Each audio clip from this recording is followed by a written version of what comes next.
as on this live. So I guess I'm alone again this morning because brothers don't be know how to wake up in the morning. Everybody like, I'm gonna be there, bro. I'm gonna be there, bro. And then here it is once again, Velvet Jones by himself.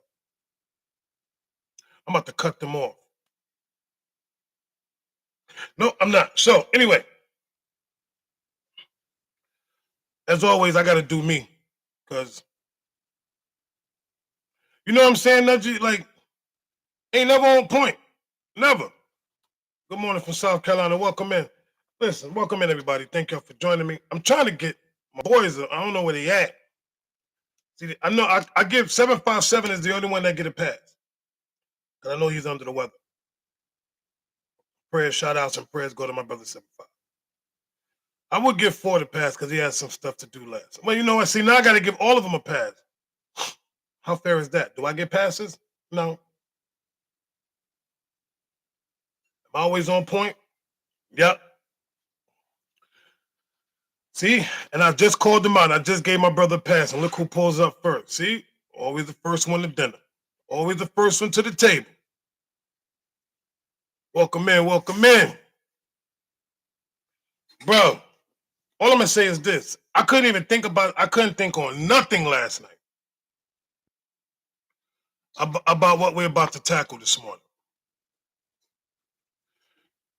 This is a topic right here.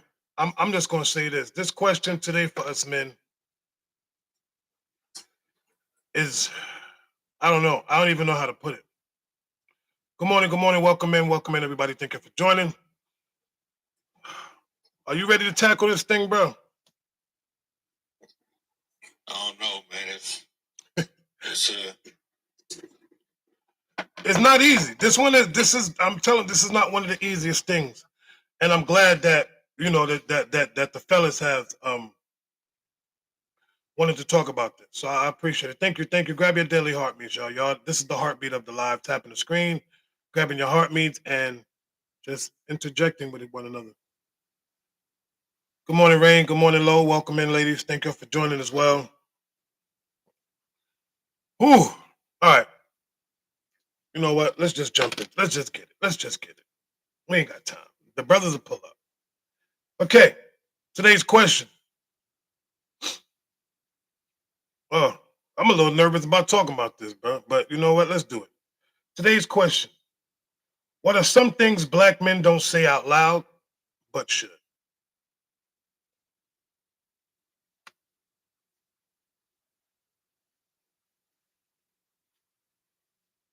It's the quiet part. We're going to let that marinate for a minute. So, for any of you brothers out there that don't have a voice, today's your day to come up. Today's your day to express some of the things that you don't say that you should. I'm giving an open floor for this is the last live of 2025, morning live for me, until, of course, Friday. But right now, this is for some of you men to really come out and express, like to be open and be honest and not sugarcoat and don't hold back. These are some of the things that we say right now that we have the tendency to hold back. We don't like to express ourselves. We only want to say things because we think that what we're saying is accurate. Or we don't want to say the wrong thing. But sometimes saying the wrong thing is the right thing as well, fellas.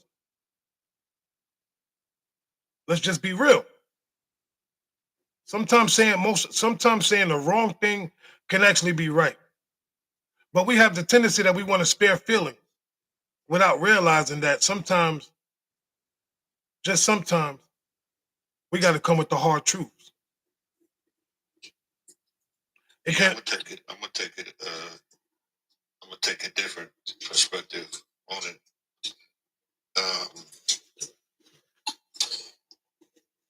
Sometimes we need to say, "I need help."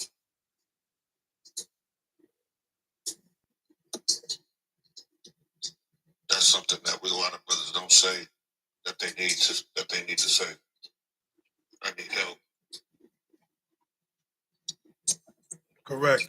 So We don't want that ego be in the way.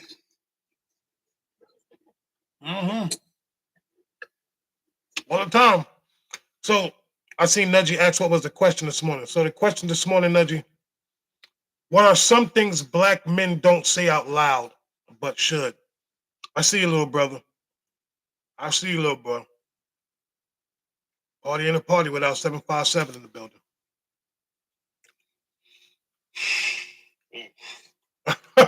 How? Ford is opening Pandora's box early, I see.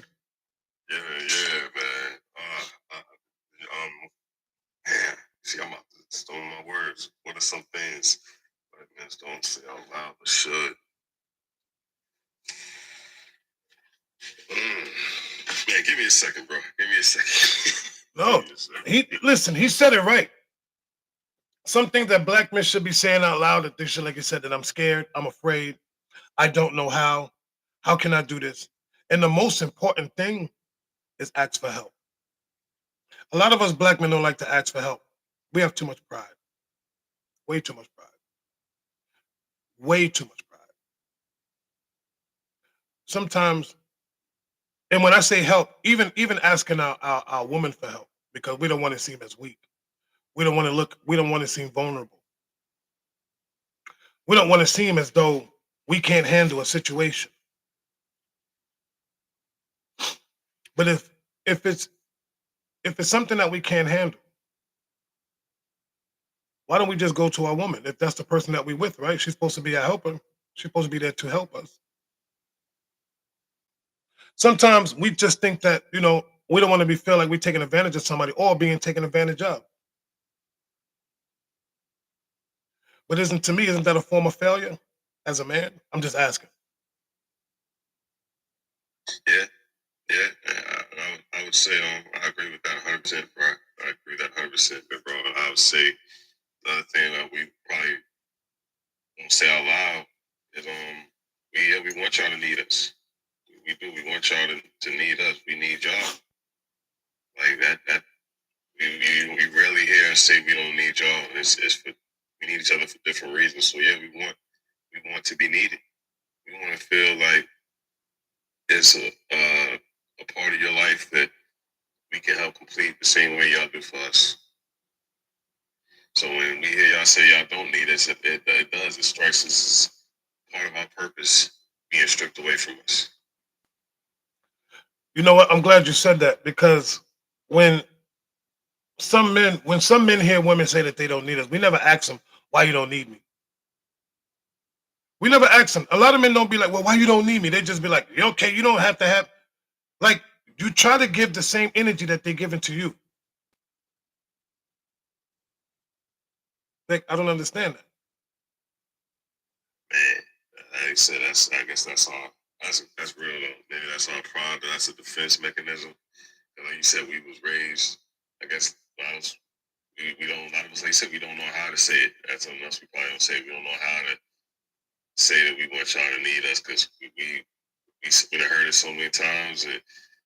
It's hard to, we don't want to feel like we crawling back to you, I guess, or nothing like that. Go ahead, going straight. So yeah, it definitely takes a toll. It told you're not needed and or you ain't ish. Right. Yeah. But my thing is, what is really strength? Like, who said that the way that we moving as black men is called being strong? Like, not to have not to be, how to say it, not to don't stop get out of our feelings, and we can't be emotional. We got to be this rock. We got to show strength, all this other stuff. But who told us that was being a man? Who put all those things in place to say, like, yo, a man got to be this, a man got to be that? And we've been hearing it for years growing up. But there's so many things that we can't, you shouldn't say this to a woman. You shouldn't say that to a woman. You shouldn't say this. A man got to do this and a man got to do that. Like, we have so many rules of being a man. But do we really know what it is to be a man? Like, let's think about it for a minute. what defines me as a man, because as I think back, everything that I've been showed, I've been taught, this, that, and the third, but I'm like, well, dang, if that's the case, none of you brothers got it right. So how do I know what I'm doing as a man is right? How do we really know what we're doing as a man is right? Oh, wait. You're right, bro. Honestly, like I said, I think a lot of us are just now starting to figure certain things out. We're just starting to figure certain things out. Like, and I'm trying to just pick up from, build off what was given to us. You know, our elders, they you know, they did the best they could. My grandfather wasn't really emotional like that. He was strong. He showed it in other ways, so I knew he loved me. I think now, like I said, us trying to be more emotionally intelligent and trying to understand how to articulate certain things better. That's us trying to bridge the gap between us and our women, so they don't feel like they can't be vulnerable. They don't feel like they don't have a safe space with us. They don't feel like we just shutting them out and that we don't feel nothing. Like whether we show it or not, I think that's something else we're gonna say. Even if we don't show it, don't mean that we don't feel it. We have to be strong as well. Same way y'all gotta be strong in different ways. We gotta be strong as well. Somebody probably told a lot of us that to be strong for our family, be strong for the situation, and we take time in our own solace to maybe mourn or grieve, and then we have to come back to the table and tuck that away. Okay, so I want to talk to my brothers this morning. Respectfully, fellas, this is what I need from y'all today. If y'all can cam up this morning, by all means, please. Respectfully. If y'all can cam up this morning, I'm asking y'all from brother to brother. Today's live. I'm gonna need y'all to cam up. If any man is coming up today, you're gonna have to get on. If you're gonna have to get on camera. If you cannot get on camera, I'm sorry, I'm not gonna allow you up. And for you women today, this is a men's purpose panel. So, ladies, I just need y'all to sit back and understand some of the things. I just want y'all women to sit here and understand what we go through. And some of the things that men go through. So we're here to show y'all to be vulnerable in certain areas as men, as real men. As I should say. Respectfully.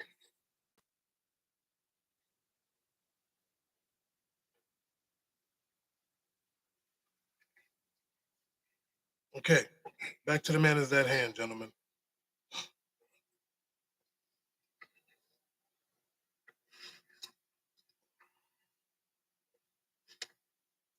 Is somebody in here trying to promote themselves? Yo, that's crazy work. That's crazy work. Another one. How do people come to, you know what? Gotta go. I don't do that. See, this is the disrespectful part that we talk about. Do not come in here. Yeah, don't come in here and try to insert yourself. But we're not even going to concentrate. Yeah, you're right. You know what? The topic is too heavy to worry about something light. All right, yeah, let's talk about it. So, good morning, brother. So, D Ford, welcome in, big bro. Thank you. Well, let me say my phrases. Welcome in, twin. There you go, bro. Now you're on the right track. Okay, so turn my joint back around now. Thank you, Mrs. Blessing. So, my question this morning: what are some things black men don't say out loud, but should? I love you. Mm. And before I even get into it, let me make it clear today that 110 people, y'all know what it is. I didn't do my video yet, but today is Wednesday. I have proclaimed this for several years now on this app. Tell them you love them Wednesday, and your brother Daddy Ford loves you.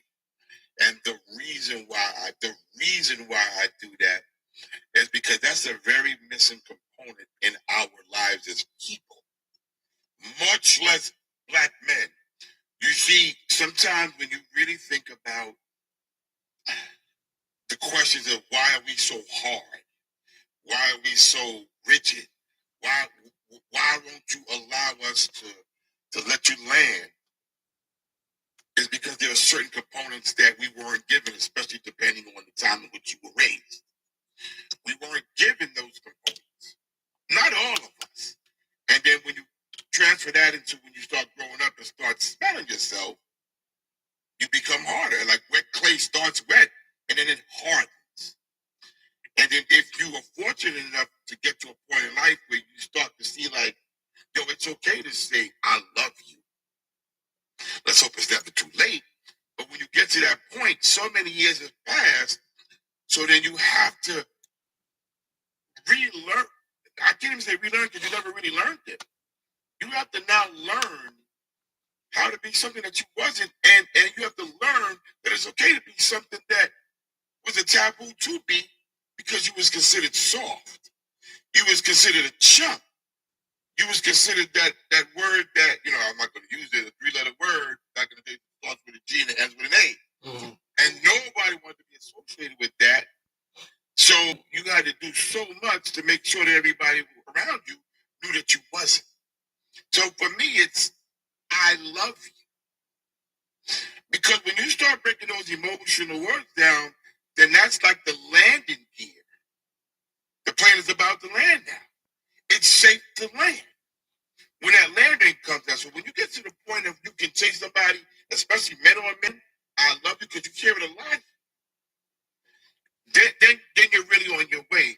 It just takes a minute to get there, depending on what avenues you were coming down from. And when did you really internalize, it's okay to say I love you and mean it. You say it and you mean it. And you show it. You show it. You can say it, but do you show it?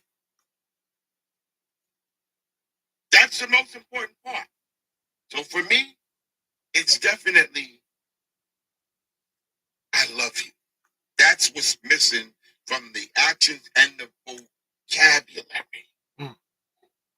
As a man, there are tons of others, but that resonates me the most. I learn. That's what we doing this morning? Nah, listen, I get it, bro. The hardest thing is tell another brother that you love him for real. And like you said, do you really mean it? Because a lot of times we can tell a brother, man, I love you, bro, and don't really have that meaning. But I think for us, it's so many things that we should truly be saying. Like we always say we give the hard truths, right? But we only give the hard truths to some of these women. But the thing is, we don't give the hard truth to men, like telling men what they really are. Like, yo, dude, you trash. Like, dude, you know better than be treating women like that. You know better to be disrespecting talking to somebody like that. But it's like we hold back and we want to be tough on the ones that we shouldn't be tough on, which I think to me is whack. Like, to be honest, as a man, listen, you should be able to take this behind with. I should be able to come at you and say the things that needs to be said, and you should be able to absorb it and be like, you know what, bro, you right. But we always giving a man a pass. Even think about it like this. Even when it comes to our friends and our relationship, our women can say something, do something. We be at her. I can't believe you said that. I can't believe you did that. But the moment your boy do it, yo, come on, man, stop playing. That's all you say. Yo, come on, man, stop playing. Stop playing. Like, it's hard. We're harder on the ones that we love, but soft on the ones that we do not. And there's a reason for that. We don't give it to the ones that need it because we're not living out the word love. Love is not easy. And we just had the conversation. Love is tough. It's love, but it's tough. Because if I love you, I am going to tell you, and it may have to show you the things that are not comfortable, that are not loving. But it had to be done because then you have to understand and know what with your child. How many times we did things that we knew it didn't feel comfortable, but we knew why we did what we did. Because I have to make you understand what is from what isn't, what you could do from what you can't do. So when we behave in a fashion that, you know what, I'm going to tell you, bro, because for one, I'm not scared of you. And number two, if I'm honoring and I'm walking around and I call myself or feel that I'm a brother, It is my obligation and duty to do that. And you, nobody's going to take that away from me. That brotherhood card is good throughout this world. It's good in San Francisco. It's good in Miami. It's good in Chicago. It's definitely good in New York. It's good in New Jersey. It's good everywhere. So if you're about that, if you call yourself a brother, you have a job that's never going to end until the day you die. And it's still going to live on because what you show out of your action to everyone else, somebody's going to hit it in the head. They're going to continue living on what was given to you. But you got to show it. If you're not, you ain't living out that brotherhood work. You're not living out that brotherhood life the way it was intended to be lived. So if we're talking about that part, right? Here's the thing. If it's so many things that we should be saying out loud, why do we walk around so hard? Why do men have to feel like this, that they have to be this hard macho? Like, for what? For what? Because my thing is this: you want to walk and be hard, but you're not saying the things that you should be saying. So it's like, how you going to bro? How you going to sit here? I'm not saying you. I'm just saying, how can a man sit and talk about how hard they are? I'm this man. This is the type of man that I am. You know, I'm this, that, and the third, and feeding these women lies and feeding these women dreams about telling them the type of men that they are. And I'm this type of man, and I'm that type of man. But you can't even say the things that need to be said. You're too afraid to sit back and say the things that you should be saying, but you're keeping them to yourself. And why? For what? What do we hold? Like, what are we holding on to these things for? Because they're not. It's called the facade. They're not. Plain and simple. They're not. You can't bang your head on a brother that's not living that life like, yo, bro.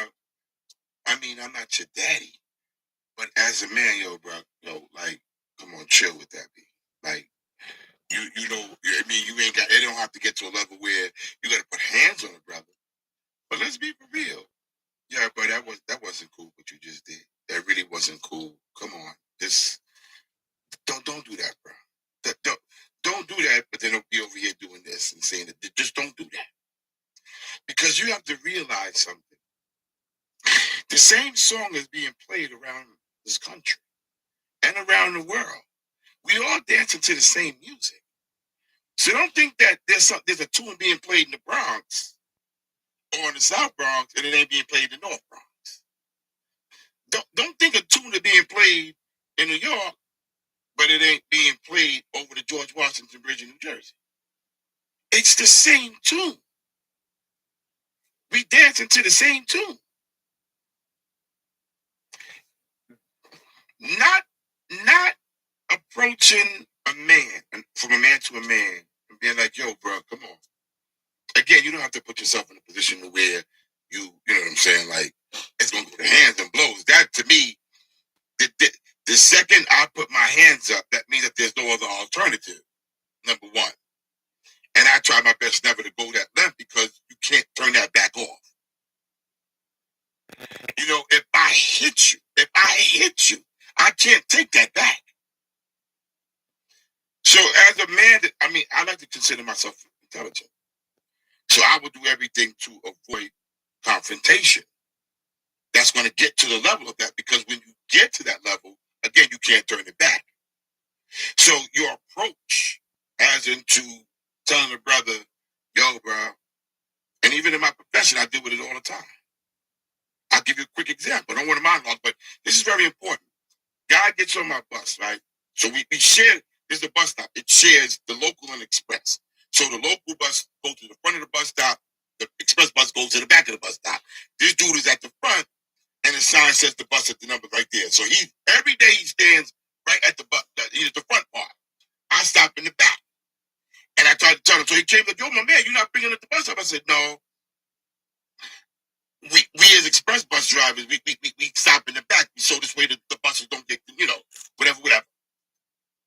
So I told him nicely, but he was very hostile about it. It's fine. He was upset about something. Let me tell you where the dude was wrong. So even being disgruntled and we having our words, he gets off the bus, but he still says, "Have a good day." He may have said it, whatever, but he still said it. Then I tried to explain it to him again. Bah, bah, bah, bah, bah, bah. And then I got off the bus one day. I said, "Yo, let me talk to you." And I said, "We may have not met on the best terms, and that's fine. But I have the utmost respect for you." He looked at me. He apologized. I had a bad day. I said, I thought you did, but that's fine because we all have it. I said, but you know why I respect you? Because no matter how you felt about me, it didn't change your character as a man. And as you got off the bus, you said, "Have a good day." You get where I'm coming from? That's being a grown man right there. I may not like you as a person because I wanted to get on the bus first. I was over at the bus stop first. I want to get the right seat. But even though our words weren't the best, I still respected you and said, "Have a good day," because you beat everybody on and you have to tell everybody, "Have a good day." You get where I'm coming from? Those are the actions and the behaviors. So I could have been on my whatever and say, I ain't say nothing to him. No, I made that man understand.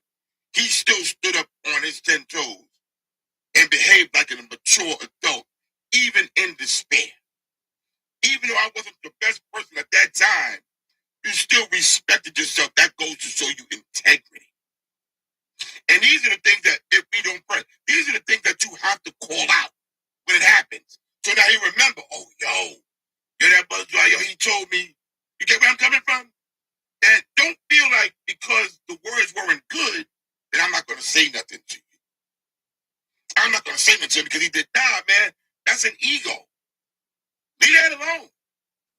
That's an ego. This is a teachable moment. The dude was much younger than me. And I told him, listen, bro, this hood dude, you know where he's at? He's in Inwood. It's real over here. It's real. It's real where I come from, too. Sometimes these things don't end up real good. Because of ego. Because of ego, these things sometimes end up deadly. Because of ego. But it ended up good. When you see something good, you point it out. I don't care if you don't know the person. You try to set up for what's right, for what's wrong. Because that's your job as a man. We know the game plan out here. We know what's going on out here. We know that we are the prey. We know that. We know that there are boardroom meetings going on right now. What are we going to do to continue to onslaught these people? There are meetings right now going on. How do we exterminate these people? So what are you going to do? What am I going to do? What are we all going to do collectively to stop that? Because we know it's out there. And if you know better, you what? You do better. Alan. 7-5. Thank you for that, man. That was well said. It was much needed. I agree with everything he just said. For real. For everything you just said. And I guess that ties into what I was about to say. That's one thing that we don't say as black men is that we angry. A lot of us came into this world not being angry, but eventually it led to us being angry. And not that we don't love who we are. I never want to be anything at anyone else. But it's not wanting sympathy.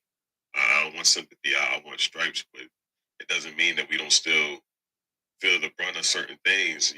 Like Sister Sean has said that one day, and it hit me home when she was talking about, people locking their car doors when you walk past. Like, we already have this image placed on us that we were born into. I have no choice in that. And you get numb to it after a while. I held the door open for this lady, older lady the other day. She was a YT lady, and she walked right through the door like the door just held itself open. And I was raised, say thank you, things like that, and how you doing, ma'am, and all those things. Of course we moved past it because we are used to it, but it's because it chipped away at us for so long. It chipped away at us for so long that we became numb to it. So a lot of us, we angry. We're angry that we seeing a lot of our brothers are lost, and a lot of them ain't even brothers. A lot of our skin folk ain't even kinfolk, that they destroying what used to be what a beautiful thing that we had in our community.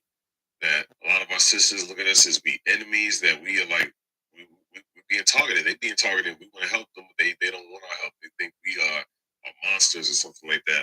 They're writing a lot of us off.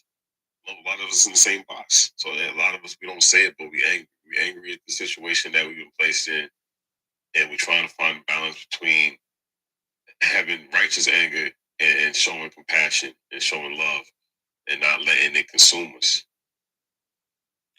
Bro, I love that, man. Let me tell you something. When we talk about anger as a black man, right? At this point, like I can understand back then, but right now, why we have so much anger? I think with us, we have so much anger within us because we feel like everything we do, we're not doing it at to 100% capacity, and we're angry because we're afraid of failure.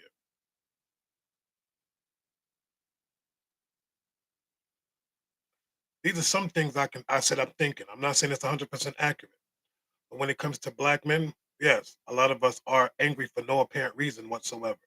And some people say, this is what we no. I wasn't trained. I wasn't taught to be angry. I never taught myself or was taught to be angry. But I get angry with myself with some of the decisions that I make, even though these are decisions that I wanted to make. And a lot of times I think we're so angry because we're already frustrated at the positions that we placed ourselves in. I'm gonna say that again. We wasn't put in certain positions. We placed ourselves as black men in certain positions and then want to turn around and try to blame somebody else for the positions that we're in.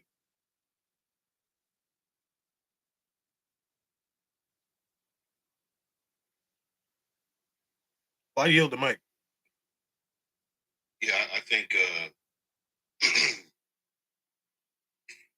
we hear the term, a lot of men are angry for some apparent reason, right? That's very dismissive. It's very dismissive because we know the reason. If you don't know the reason, then you're just not watching. And if you're not watching, if you're not paying attention, this is men or women. If you're not watching and you're not paying attention, that therein lies the underlying problem of what we're going through right now. Because if you're not watching and not paying attention, there's no way you're going to be able to understand what we're going through. So there's some things that men should say out loud. I don't know if you guys went over these, but I just had a list as I was getting prepared. And I'm sure you guys probably talked on these, but just real simple. I'm hurt. I'm angry. I'm tired. I'm sorry. Asking for forgiveness. I'm frustrated. I don't know. Mm. These are things that men should be saying, black men should be saying out loud that we don't say because of the ego. Here's the thing: a lot of times we don't say certain things because we don't say I'm angry or hurt because we feel like when we say I'm angry, it's going to be like, oh, he's just the angry black man. When we say I'm hurt, now you sass and oh, this man's in touch with his feelings. Come on. When you say I'm tired, no, you need to man up.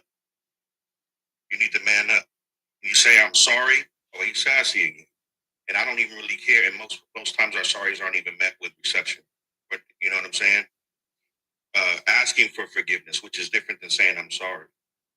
You know, a lot of times people say they know they forgive you, but they don't. They'll still throw whatever happened in your face.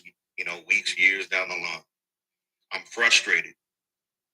People don't care that you're frustrated as black men. We just need to be able to figure it out. There's one common theme about everything that I explained on each one of those, and it's dismissive. Mm. We are dismissed when we share our feelings. And then you wonder why we get balled up and not say nothing and then explode. Hold on 1 second. Come on.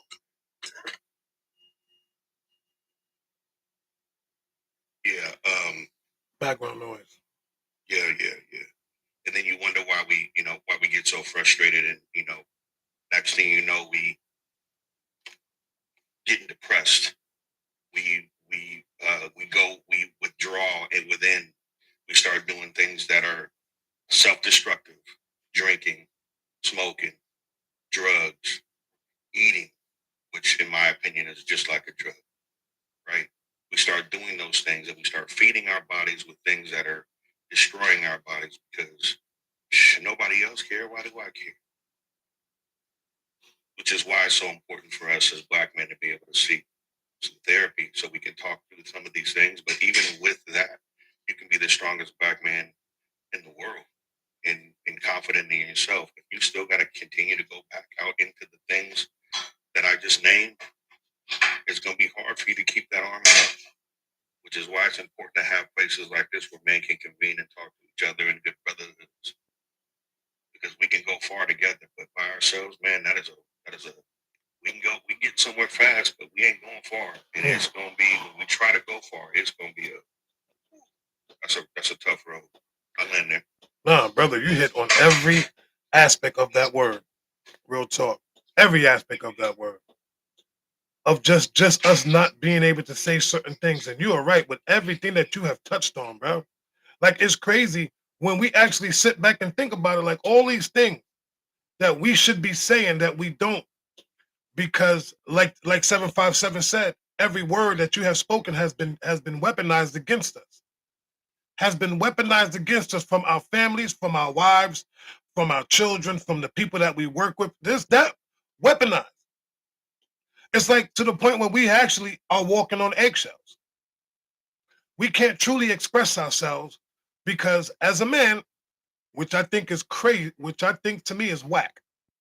Why? What? How do you want me to express myself, but you can't accept my expressions when I do it?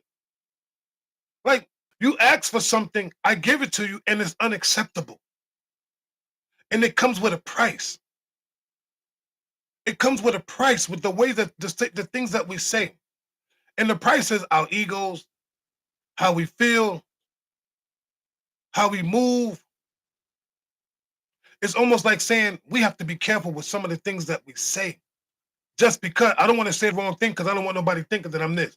I don't want to say, you see how it's already, the seed is already planted in our head that as a man, I don't want to say the wrong things because I don't want this to come back to me. Good morning, Chef. Welcome in, brother. Real quick, I got to camera off because I'm driving. Okay, no, get do your thing. I'll get back. I'm be here. All right. But I'll tell you when I get to. All right. No, you good. You in the cockpit. Yeah, you in the car. Yeah, you in the cockpit. Real quick, Chef, before you go, the other thing I wanted to add on to what you were saying is even these conversations right now will be met with dismissals. Like, I try not to pay attention to the chats anymore, but let me tell you something. Even when we come up in here and we're having the greatest conversations and we're being as transparent as we possibly can be, that we're comfortable with on this platform, but it's still met with whatever. It's still met. Oh, you sassy. You where the real man at? Yeah. Who hurt you? Stuff like that. Yeah. And the reality of it is you can't pay attention to that because most of those people you put me in a room that call me a sissy, we put me in a room with them and we see who the sissy is, right? Right. The reality of it is it takes more strength to be able to express yourself, especially when you're feeling vulnerable, than it does to hit anybody or to lift anything. It really does. It takes a lot of strength to be able to do that. So I think you need to understand that words have power, but as men, and especially black men, it seems like they only have power when we're saying. You know what I'm saying? We gotta watch what we say, but nobody gotta watch what they say when they're talking to us. I'll land there. And my bad. I'm gonna say nobody. I'm gonna say there are people because we have some amazing brothers and women in our group that speak life into us. So if it doesn't apply, let it fly, y'all. But understand that this is our experience for the most part, and there's nothing you're gonna be able to do to change that. So if you're trying to defend yourself, you may be one of the people barking up the wrong tree. Being dismissive of someone's experience, a man's experience. And in there. Go ahead, Chef. What's up, Chef? Welcome in, my brother. I know you can unmute him, please. Okay. Here we Good go. morning, guys. How you doing today? I'm good. How are you? Good. This is a great topic. I'm great. This is a great topic. I'm listening to everybody, and I put in the comments. I tell a lot of my male friends that we grew up differently than a lot of these. The kind of role model I have with my dad, You showed me how to like express myself, how to let them know that it's okay to say I love you. You know what I'm saying? A lot of guys say my dad never said they loved me. And I told one friend of mine, I said, they don't make men fathers like we have in our community. All the men in my community, they were there, they were present, they were, they took care of the family, they did all type of community events, but it's all about, I guess, how your father was raised. Some fathers weren't raised in a home where their father said, I love you. Or, as you say, you're not able, when you try to express yourself and you try to talk, well, you're not a real man. No, that narrative has to stop, because if we don't teach our men, our sons, how to express themselves and how to be there for their family or their wives or their children, we're gonna have another generation that's just lost. And it's good to see black men on a panel like this talking and expressing themselves and like, look, why do we act like this? Why do these things happen to us? There's questions that need to be answered. And like the brother said earlier, a lot of times we'll say something to somebody, but with the person you need to say something to, you don't. You just let them go ahead, keep on failing, keep on falling, and not being present. And it's like a lot of times people say, well, I need, in our community, going to see therapists or seeing a psychologist. Now it's okay, but back in the day, it was like, I'm not going to see no therapist. You know what I'm saying? It's just the way, I guess, that the way some people are brought up. You know what I'm saying? But we do need to stand up, be accountable. We need to also make sure that, a lot of women always say, like I heard you talk earlier, well, I don't need a man. That's just the way, because a lot of women who feel they're independent, and there's nothing wrong with that. There's nothing wrong being independent. There's nothing wrong being successful. But at the same token, a lot of times, it's their perspective. No one really believes the order of the household anymore. It's God first, it's the husband, the father, and then it's the wife and family. That's just the way it's supposed to be. But the narrative is now, a lot of them like, well, I don't need a man for this because I'm doing it for myself. And that's great. That's cool. But, we were supposed to be together as one, as a family, or, building things together so you can accommodate and create and do other things. But like I said, I think it's wonderful that there's brothers like you and the other three gentlemen on the panel are able to come together at the meeting of the minds and say, look, we got to do some changing here, because if not, the next generation is going to be just as lost as this generation. I just want to say thank you, guys. I appreciate it. Well, first of all, thank you for joining this morning. We appreciate you as well. It takes a lot for brothers to actually come up and express it and to be vulnerable and to be in a space with men where we're not sitting here trying to judge any man based on his creed, what he's going through, his economics, nothing. We don't care about none of that. All we care is that you are a black man up here ready to just say how you feel. And we here for you. It's a difference.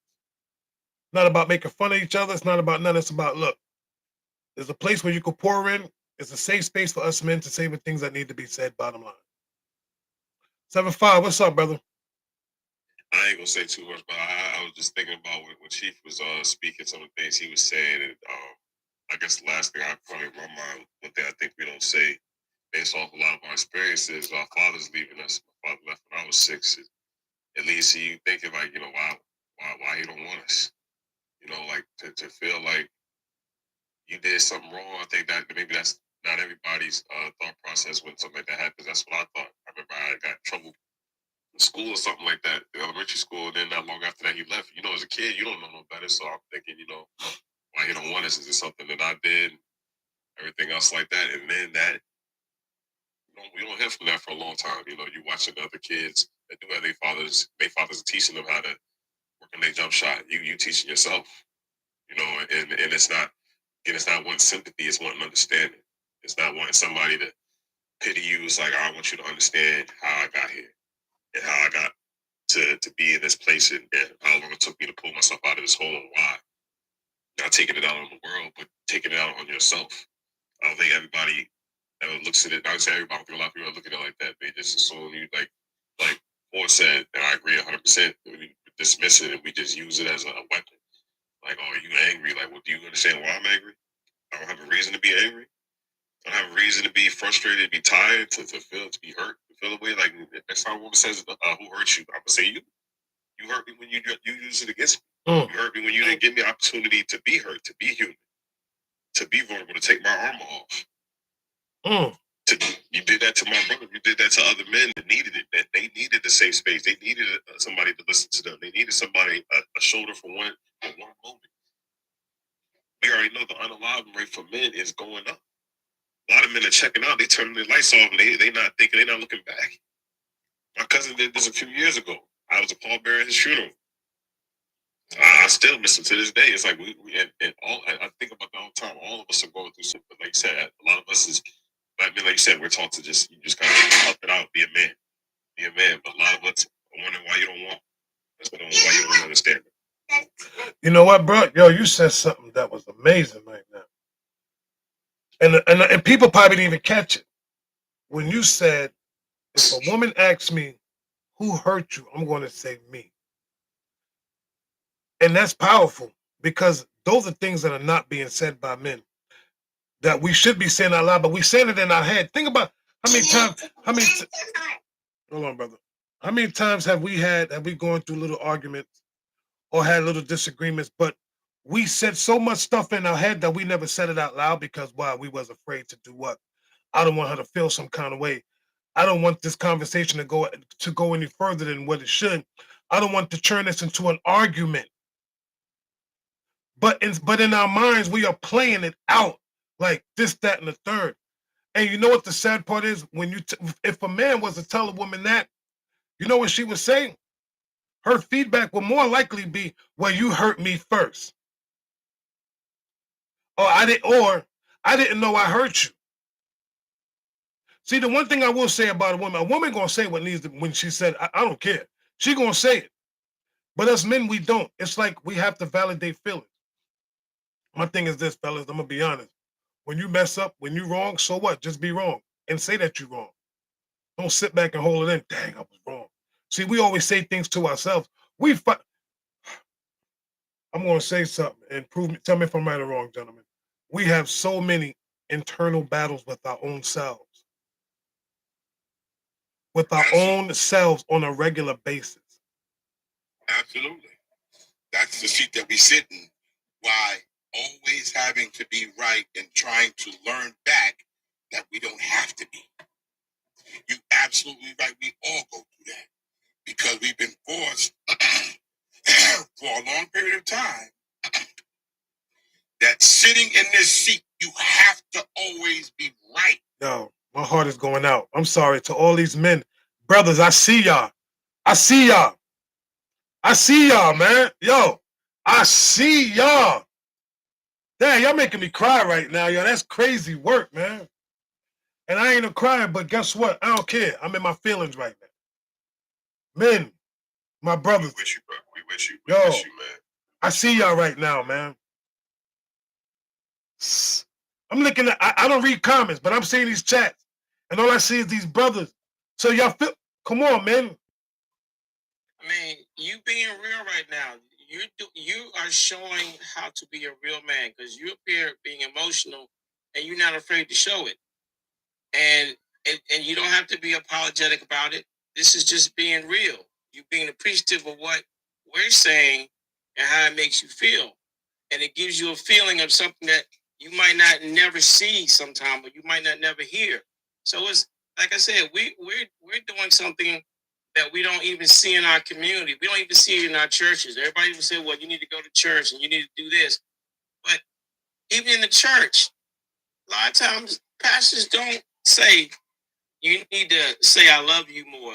You know, they just don't. And it's great to see men that's not afraid to say, look, this is where we are, this is what we're doing, and what can I do to make it better? Or what can I do to make it, so forth and so on. I mean, it's just one of those things where, you see everybody's on social media, and you see a lot of times, you see all these shows where But women like, well, I want my man to be this, that, and the other.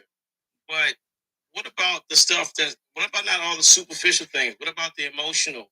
What about the spiritual? Those are the things that help bring families and relationships and put better people in a better position. And then a lot of us have a right to be angry because of things that have happened to us or said to us or just disrespectful. Right now we live in a country where I thought I would when they had the insurrection, I thought I would never see something like that ever in my life.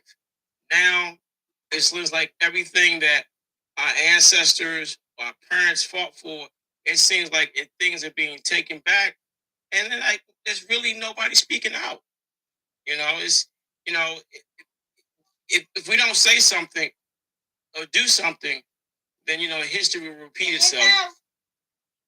I want to say this, and I don't do this that often. So on this live today, like I said, this is one of the hardest lives I'm ever going to run for the end of this year.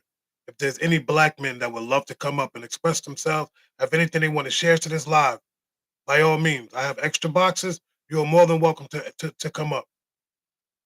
On this day, this is a day that I want men to be open. I want them to end this year to be able to express and say the things that they should be saying instead of keeping them bottled up.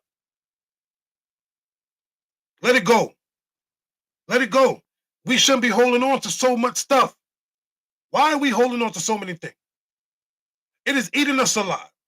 It is causing self-stress, self-doubt. Like, we have to release these things.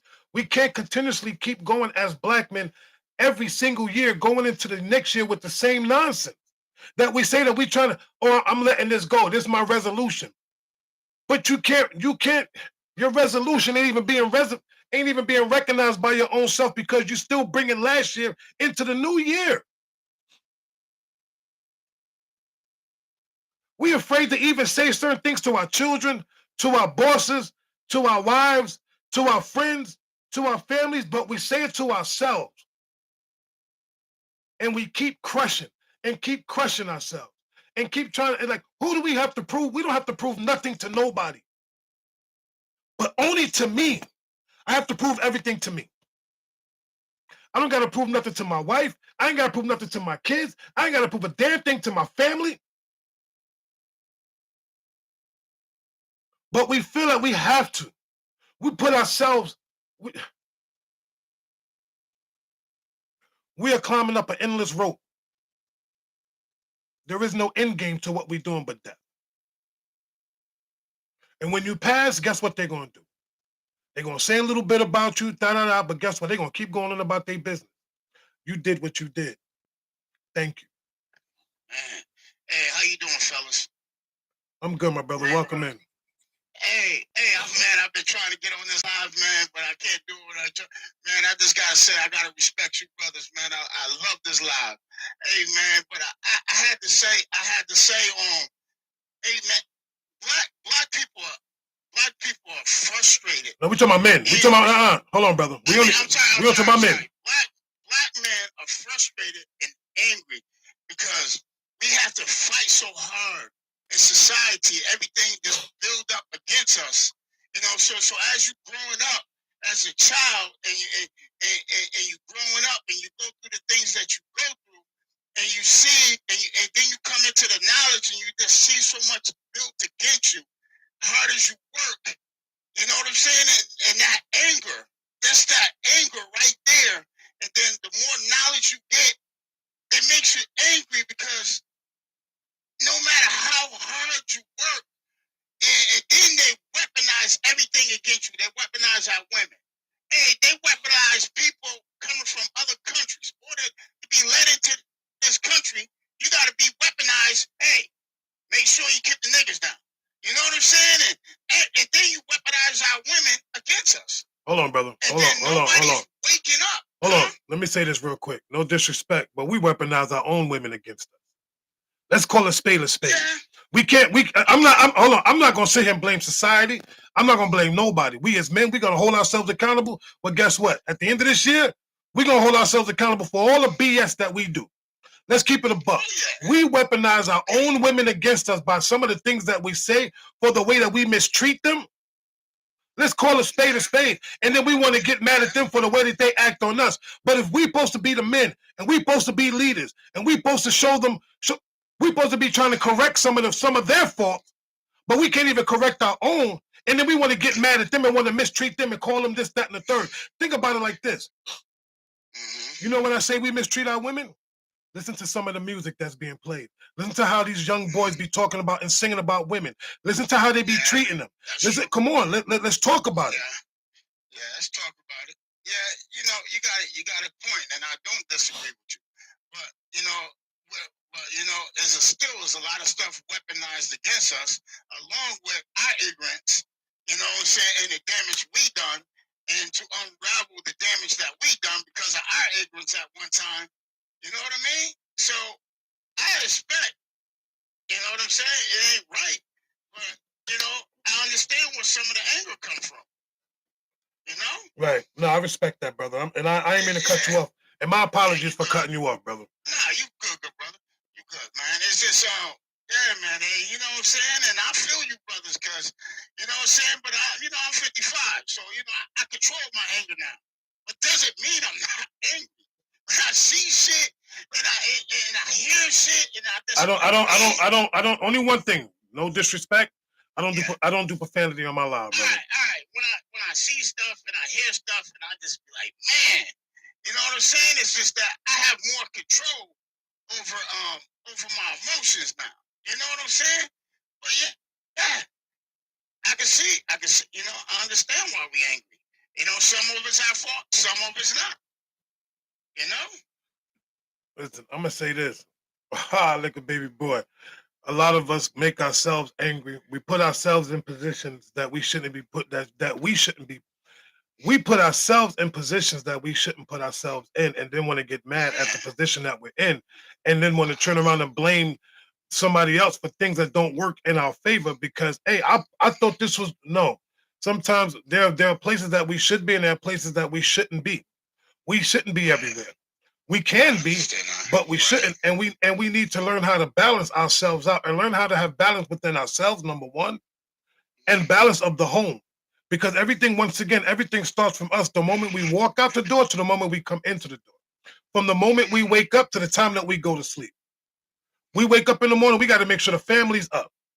We got to make sure everything is going, that the wells, that the kinks, that the chain is running correctly within that household. And then by the time we leave the house, when we come back in that house, we have to make sure that everybody is asleep and the home is at peace before we go to sleep. Because everybody got to be at peace before we go to sleep. That's right. And that's how we get our peace. Because we can't just, you know what, I'm tired, I'm going to bed, and the house is still in chaos. Then we failed. Because the last I checked, the leader's the last one. He's the first to go, but the last one to come in. Because he has to make sure that everybody goes in and everybody's safe before he walks in. And these are the mistakes that we make. So these are some of the mistakes that some of us black men make. When we want to call ourselves leaders, but we're not doing it properly. Very well said, man. Very well said, bro. Yeah. Can I say something, please? So this year has been very traumatic for me. I lost one of my twin girls this year. She was passed away. You might hear her sister in the background. If it wasn't for a friend of mine that's a little bit older than me, because I was about to check out because I just couldn't handle it. But this man told me if I do that, what's going to happen to my wife and my daughter? Where are they going to be? Okay? Don't be a coward. He said you need to stand in it. Okay? She's in a better place. And you have your other daughter here that lives through her. So if it had not been for the friend of mine that was saying, look, man, you can't do this. This is not the way it's going to happen. Yeah, you lost your daughter, but you got to stand tall for your family. And you got to be the man for your wife and for your other daughter. And that's a real friend, but that's what we have to do. We got to uplift ourselves. We can't continue to let our problems consume us to the point where we feel like, well, maybe I'm better off if I'm not here. You know what I'm saying? Like the guy said, guys checking out. We got to stop that. Just stop feeling like that. And I'm glad that someone was like, look, man, this is not the way to go. Your family needs you.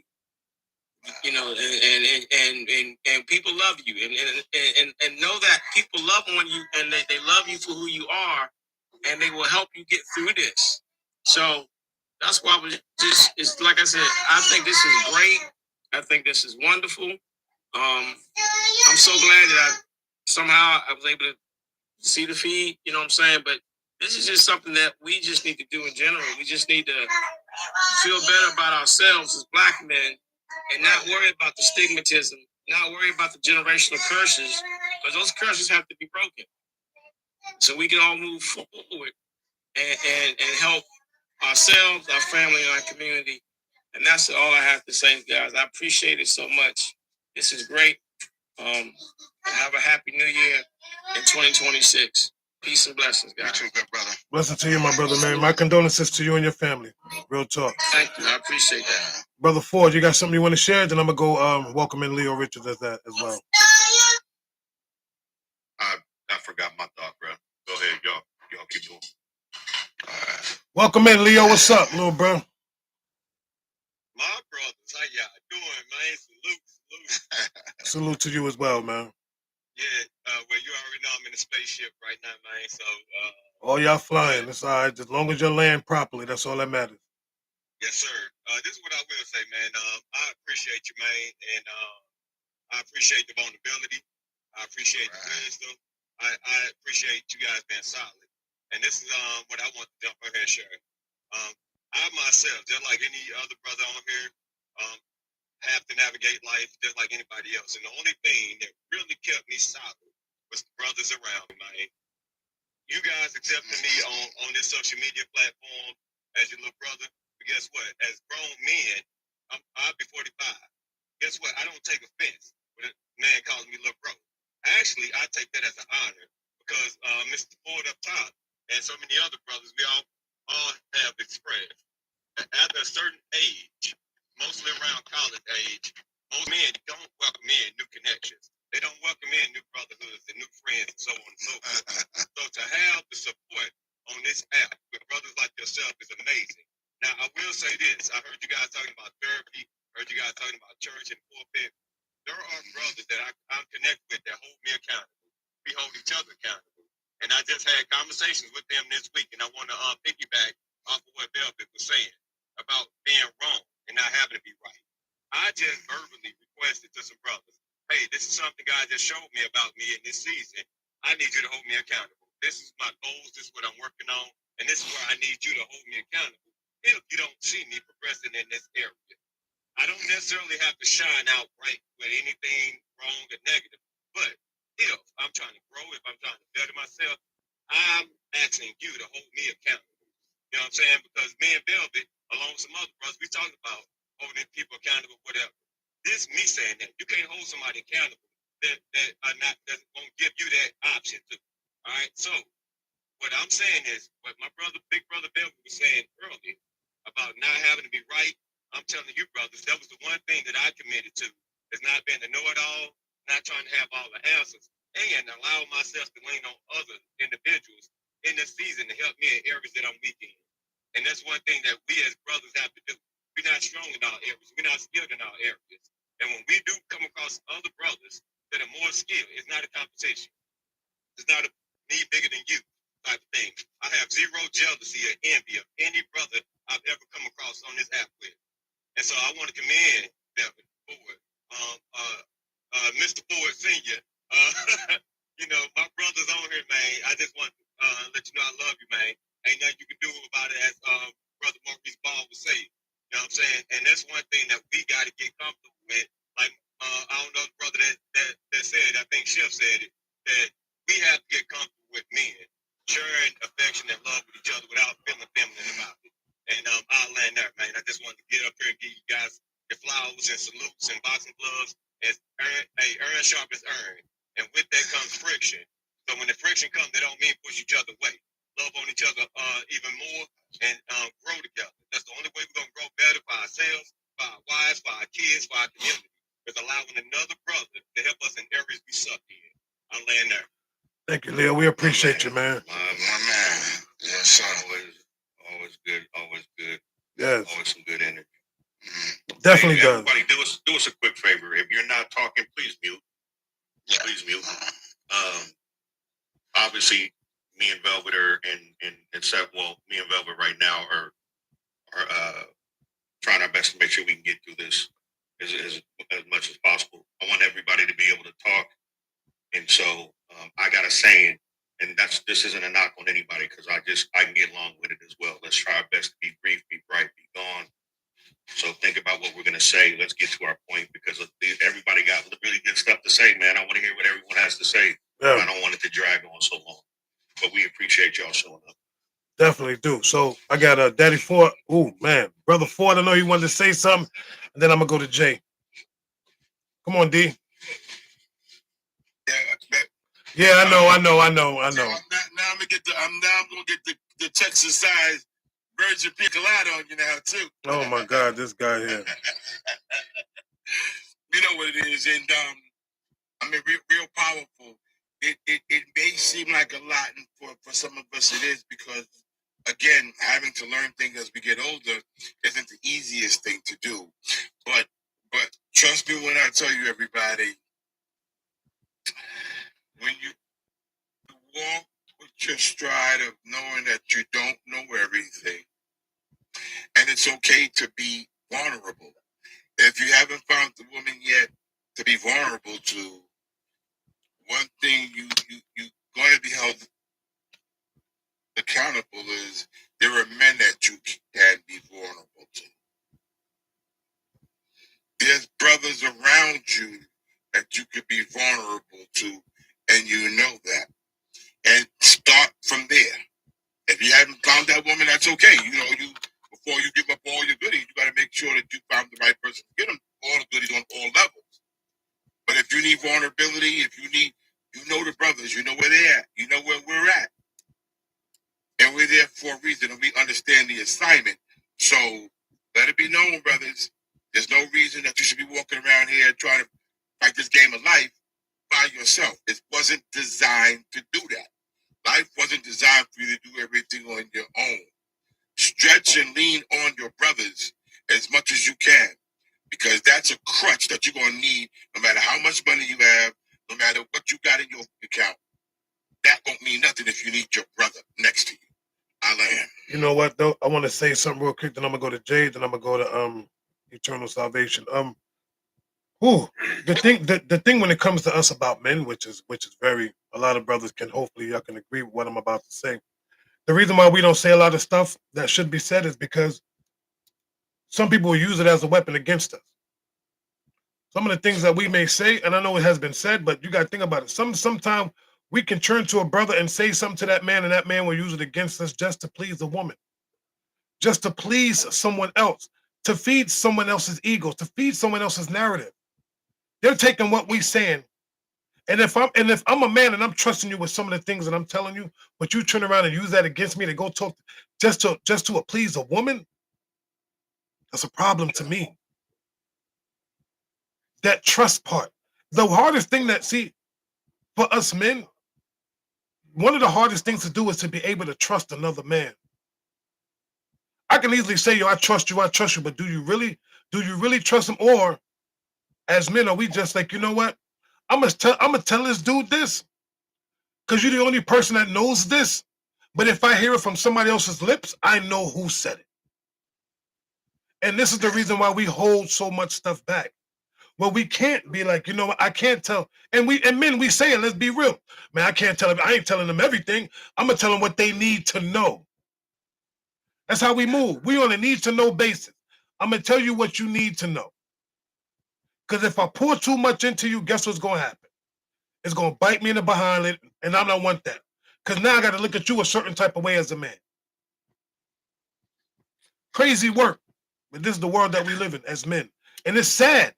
It's sad that we can't have men that we can just ask like, yo, brother, I got to tell you something. And my thing is this. If I go to Ford and I'm telling them, yo, I need to talk to you, that's me. Like, look, I need to tell you something that's between me and you. I don't have to tell you, yo, let's just keep this between us. So I'm letting your men know now, to the brothers that I talk to. If I tell you I need to talk to you, that means it's something that's between me and you that I need to get off my chest. Now, if you feel that you want to rebuttal, then knock yourself out. If you feel like you need to knock me on my behind with some of the things that you need to say, then say it to me. Because if I look at you as my brother, I'm supposed to accept those same things, and vice versa. If you come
marriage or in a committed relationship where you guys are working towards marriage or whatever it is that y'all are building, it is important to be able to tell you, look to your person and say, I need help.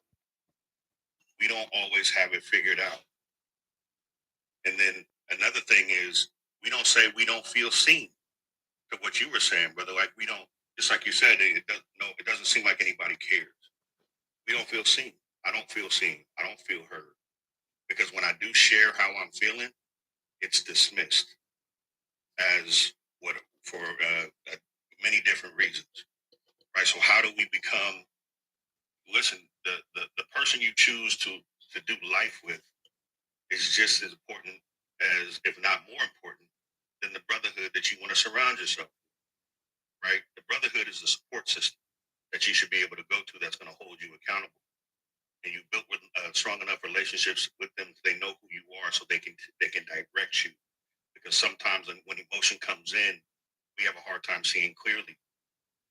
Your partner is a person that should be that safe space for you to be vulnerable as well, and you should also be able to go to them, especially when pertaining to what you all are doing. In your mindset or how you're approaching something, you go to your brotherhood. What you two are doing, you go to your partner, right? It is very, and here's the other thing, it is a very important, the true test of the character of an individual is if you're in a situation with someone, whether it's a brotherhood or a relationship with someone, and it doesn't work out, are you now weaponizing the information that you learn through trust and love to now try to assassinate the next person's character? If I ever see a brother doing that, you're not my brother. I don't have to know the sister. I don't have to know the other person or not.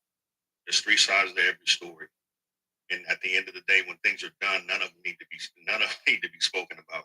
You just need to do the healing within yourself. So understand that there are a bunch of different things out there that make us feel unseen, unheard, but there's a lot of things that we need to start speaking on.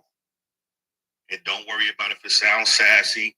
Don't worry about it if it hurts someone's feelings, or I won't say hurt someone's feelings. Don't worry about if it makes someone uncomfortable, because your truth will make some people uncomfortable because they're the ones that are creating your reality, and you're not comfortable. And a lot of people don't want to take ownership of that.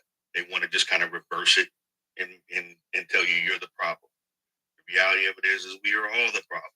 We're our own we can be our own biggest critics. We can be our own problem. The decisions that where we're at right now are the decisions that we made prior to this. So we have to own that. At the end of the day, man, we got to get better in that communication piece. And men, we got to get better at telling people how we feel. And I'll be at the front of the line to tell you that. Got to be able to do that early on, as opposed to letting it fester, and then all of a sudden something really bad happens. I'll end it. Oh, first of all, you ain't gonna be coming up here with all these chef hats. No, I get you, though, man. I love it, man. Listen, I need your fellas to. Oh man, I got some salt in my eye. Something fell in my eye real quick. I apologize, y'all. Thug allergies. We call them. Yeah, thug allergies. Definitely thug allergies. So good morning. Welcome in on. We talking about what are some things black men don't say out loud, but should. Good morning, good morning. But before I go to you, I did want to go to Eternal. He was waiting patience. So I go to Eternal, then I come to you back to back. Come on, brother Eternal, welcome in. Are you with us? Yes, peace, brothers. Love what you got going, VJ. Shout out to all you comrades and comrades, warriors that are on the battlefield as we speak. I love the fact that we are sharing, because it's much needed. And we have to say to ourselves, in situations that we're in, where we are different, weird, out of the norm, in a group setting,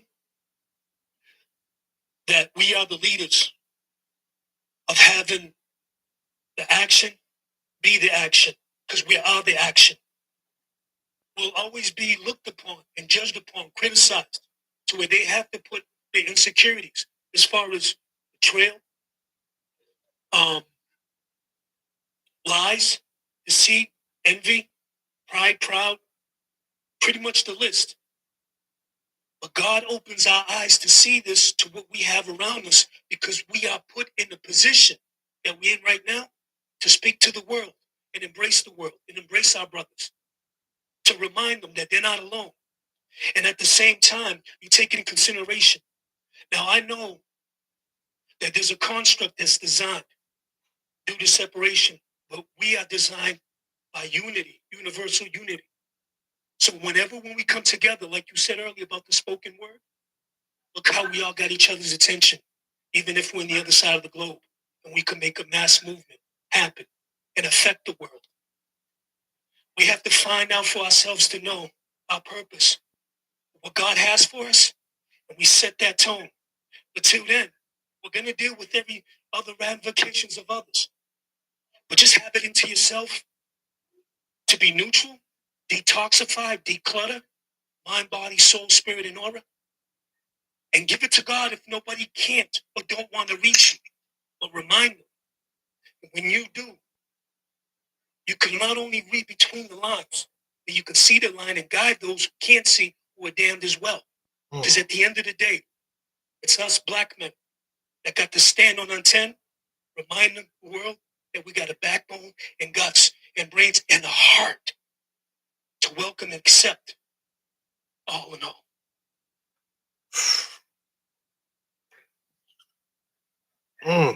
First of all, thank you for that, brother.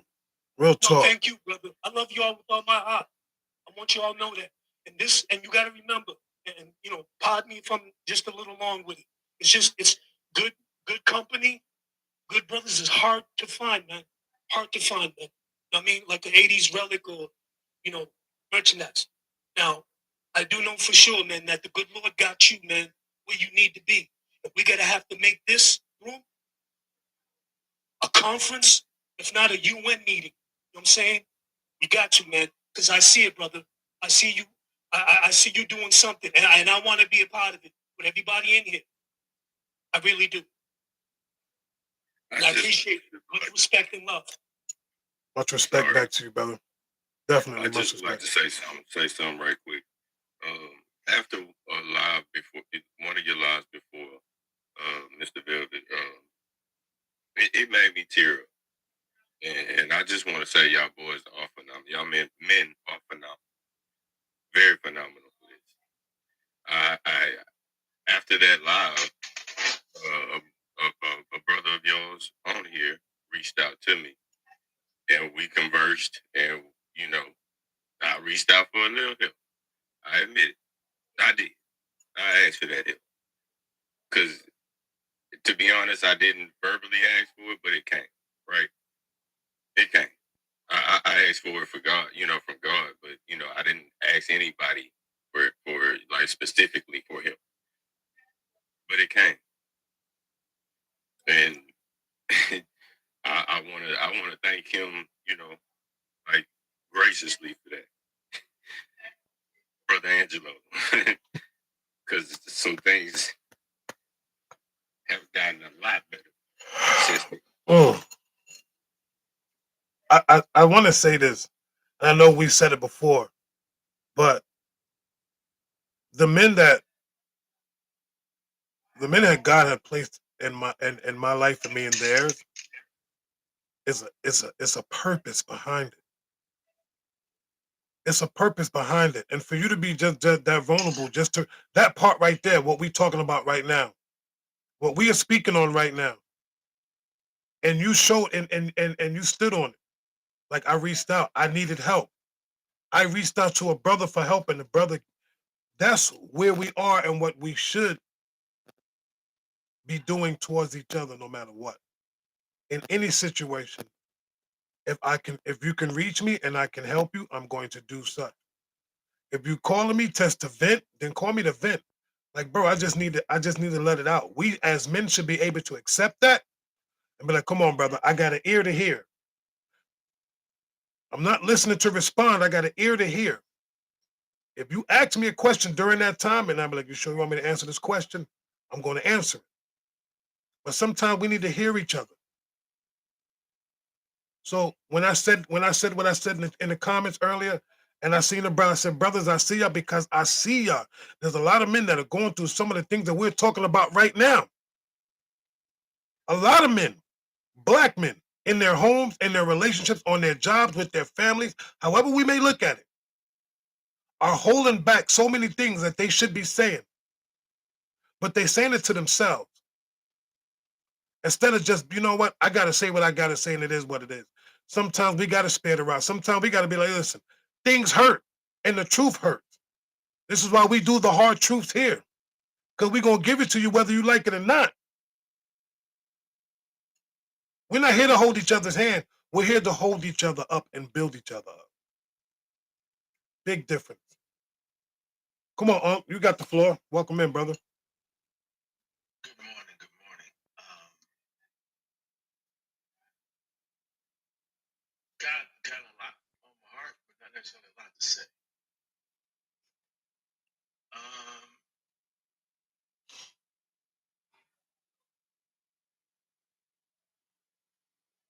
Didn't have any clue that this would be this humbling.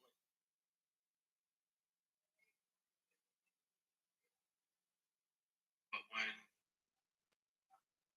you decide to live out your purpose, it's come with it. It's a humbling experience to know that God chose you to impact another person's life that you don't know. But as far as the question's concerned, shucks, there's been too many times to count that I wanted to say, does anybody love me? Does anybody care? And more importantly, what's it going to take to be heard? Because for a long time, I had to live life proving a point that I wasn't the norm. As I said before, if you wanted to overcook my grits, compare me to someone else. I always knew that I was one of a kind. Always. But then I didn't learn until I got older how unique God made me. But I want to say those things is that a lot of times it was, how long is it going to take? What's it going to take to be heard, to be seen? Because, dude, it is true. Brothers do have a different path to walk compared to women. And I think that's what's important. You need to understand that there are two completely different paths. This ain't equal. It's got nothing to do with equality. It's got all to do with roles and responsibilities. So for me, yeah, man, at some point, you get tired. You want to get out the foxhole. You want to regroup. You want to have an opportunity to get your mind right. But it's not always available. It's not always respectfully a good time because of the expectation of being a male. That's the tough part. Understanding that you don't get afforded some of those rights as a male. But again, I'm grateful for my growth in my faith that I make it a priority to have what they call spring cleaning, mental spring cleaning on a regular basis. But yeah, there's a lot of times that I say to myself, okay, am I lovable? Does anybody love me? Does anybody care to love me? What's it going to take to get it? You see what you just said, though? I'm sorry for it. Go ahead, brother. Go ahead, brother. It's just something that he just said that hit me. No. All right, I'll go. Yeah. Yeah, brother. Let me tell you something. You want to know? Give me a second. I'm telling you. Wow. It's that it's You know when you really care about somebody is when it hurts you to see somebody hurt. Like,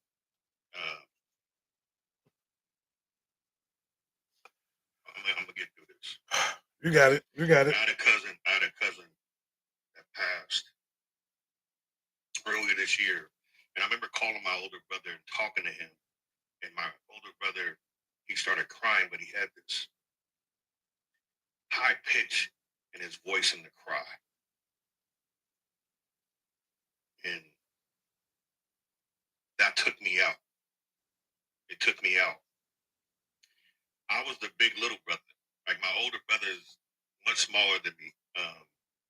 And I would just protect both of my brothers. All right, I'm good. I got through that part. All right, I'm good. So to watch, to hear him, that's when I knew I was reminded in that moment how much I cared about him. When I hear my brother being weak, being vulnerable, and them thug allergies start acting up, and I could hear it in your voice, it hits something in my heart. It's the compassion in me. It's the empath in me where I'm absorbing the energy. And this last little bit when you were talking, only thing I could keep thinking about is another thing that men don't do, and it's not necessarily what we need to say, but is to allow ourselves to just cry and let it out. Got to get it out. It's really, really healthy to do that. A lot of times we do not do that. We hold that in. We compartmentalize. That starts affecting our health, and things of that, and our relationships with other people. But when you know, even if you're in a relationship or you're in a marriage and you hurt that individual, if it hurts, that's when you know you love somebody. When it hurts you, that you hurt them, right? Or it hurts you to see them in pain, right? And so when we're talking about building brotherhoods and things that men should say, we should be telling other men it's okay to cry. We should be saying that out loud, right? But we have to also be very mindful. And I'm going to tell y'all the reason why sometimes we don't say that and sometimes we don't cry is because when there's been plenty of times where that may have happened and that moment has been weaponized against us and turned us into weak individuals. Interestingly enough, the strongest that you will ever be in your life is in those moments that you allow yourself to be extremely vulnerable. It's the strong. I promise you, the moments of pure, unadulterated, unmasked vulnerability is where you are exhibiting the strongest you will ever be in your life. Because it takes strength to stand and come in front of people naked and say, "This is me," when we haven't even learned to love ourselves, or we're struggling to love ourselves, or we're doubting ourselves, or there's a little imposter syndrome to some extent. So understand it is so important to be able to release that. And that's what my goal is. I don't care what man you are, you need to take a moment in the next 24 hours. If that means you got to go to the closet and go to the bathroom, and I just want you to look at everything that's going on. If you got the great life, that's perfect. But I want you to look at everything that has been troubling you, struggling, that's been frustrating, and allow it to overcome you for the moment and allow the emotion to pour out. Wash your face off, come back out, do whatever it is you need to do, meditate or whatever to get your mind back. Yeah, yes, cry hard. That ugly cry. That Oscar winning cry, that sliding down the damn wall cry, like in the shower cry, whatever it is you need to do, get it out. Because I promise you, those are the times where you'll be able to release a lot of that energy, and you'll come with a renewed mindset and a renewed energy and focus on what your purpose is as you move out there. And brother, I'm so glad that Unc was there to be there for you. this moment. I appreciate you shouting that out because that's what we're here for. We look for those times. It doesn't. We could if we had 1 million people come through here and only you said you reached out or reach out to you and you had that, it's worth it. 1 in a million is worth it to me.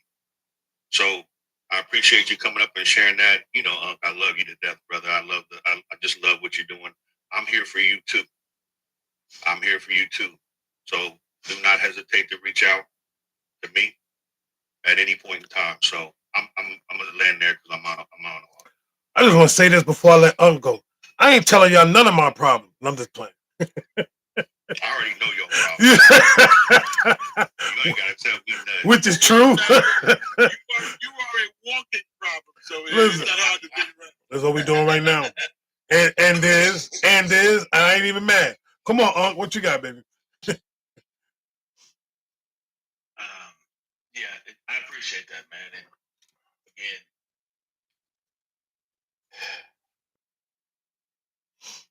I was doing the best I could not to even want to do this because, like I said, this is definitely an onion peeler because this is where the transparency comes in. But I also understand we as men, whether we like to admit it or not, we cherish examples. And the sad part about it is most of the time the examples we have were poor ones. And we still emulate those examples. And for me, this is what I'm here for, man. I understand, and that's the cool thing, brothers. I'm gonna say this until I got no more air in my breath. No more air in my body. Understand, man. There is no coincidence about what's going on in our world. None whatsoever. There is always a shaking, a disruption before the blessings. Always. And we have to know that as men, we can be the catalyst for a brighter day. But we have to be willing to confront and address the hurts in our lives. Because if we don't, we respectfully spill that hurt on the ones we have meant to lead. And that's not a beautiful thing at all. However, it has been said, and it is so true. In our weakness, he is made strong. Who was that on these random? So that's the thing we have to understand. In our weakness, in our vulnerability, God is made strong. So don't be afraid to be weak or feel vulnerable. That's when he does his best work. I'm a testament to that. And trust me, I understand what it's like to have to be the pillar, the so-called patriarch of the family. It's tough. It's not a fun place to be. But if you couldn't handle it, we wouldn't be given the responsibility. I land.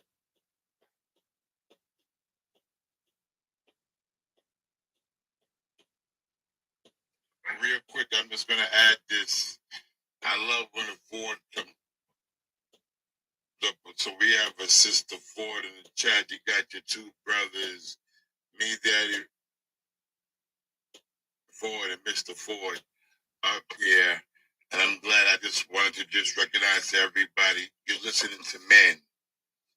And every man will probably say, most of us to some degree, the worst thing that we've ever been taught having to change our lives around this is men are not supposed to cry. There are a lot of men right now that are in an urn or in a cell and they're never coming home because they never knew how to release. I'm glad you pointed it out, just to avoid the cry. That's pressure. Pressure will find itself out of wherever it's at. It will find the hole and it will come out. And if you don't have a check on it, it may come out at the wrong time and the wrong situation. And It might be bad. All right, you got it, Miss Ford. Miss Ford, you got it. You got your two brothers up here, Daddy Ford and Mr. Ford. Now land right there. Well, it's something that that Unc said that I thought about, and the part about when you said love, like who loves me? Who loves me? You know, when we gotta start yelling at and answering those questions, like who loves me, and we answering it to ourselves, that's where I think we have a problem. Because we truly don't know if that person loves us or who's really loving us or just want to be around us just because of what we have to offer. It's hard to recognize it as a man because we love unconditional, but everything else comes with conditions when it comes to us. So that we have to condition ourselves to be loved in that condition. Does it make sense, fellas? Like we accepted. I'm loving you. I'm accepting you. I'm allowing you to be who you are whenever I want you, regardless of fact. But me as a man, I have to condition myself. I have to move in a certain kind of way just to be loved with the condition that you want to love me in. And then I have to be careful with saying some of the things that I want to truly want to say to you, because now I'm sparing around. I have to spare your feelings. So I got to keep these things to myself. But it's okay for you to say what you want to say to me without worrying about how I feel. And is my feelings truly being validated when I speak to you? So now I can't. I don't really want to say certain things to you because now I feel like every time I say something to you, it's a counterattack. It's an attack on me. It's an attack on my integrity. It's an attack on me as being a man. And I'm just saying in general. I'm not talking about in your relationship. I'm not talking about in your marriage. I'm just saying in general. A lot of times we have to hold and bite our tongue. And there's so many things that we want to say, even to our friends.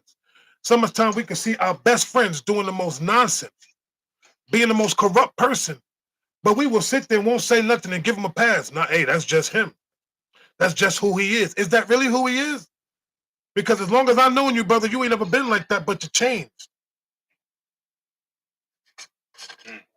Come on, Unc. You got your hand up. Come on, brother. Man, this is the one thing I want to talk about too. Those points in real life when your value is only what you just said. It's when we can fix things, or when we have to solve a problem because you're the one that you're the Mr. Fix. So you get to a point where the only time you hear from someone is because there's a problem or there's tragedy or there's trauma. You get the first phone call or the first text message, and we wonder why men don't seem to be happy because we're always called when it's bad, not when it's good. You know, um, the thing I will say is this: in real life, probably one of the saddest commentaries is when someone tells you, "I didn't even know you had teeth because I've never seen you smile." And that wasn't because we were angry; it was because we were dealing with situations.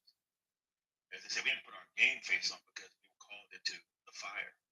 Fire happened. Now we had to put the fire out, and we don't get called when everything is lovely. We get called to put the fires out. And here's the thing: because we get used to putting out all the fires, we don't know how to deal with the fun because we're not called when it's fun. We are left out of the fun pictures. We see them sent to us, but we're left out of the funny things. Because again, our worth and our probably the best way to say it, our vocation allows us to just put the fires out. How about when we put the fire out, we're allowed to be a part of the building process, of the fun, of the joy and the peace that can be in that place. It's real. That's one of the things that I understand, that I was called to be the fixer, man. I was called to be the put the fire out. And people literally didn't realize.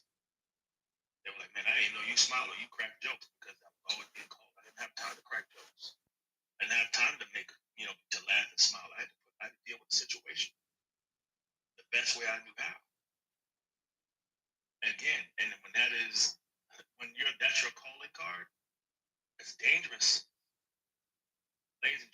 real dangerous to ask a man to always be on alert or ready for whatever and not to be at ease.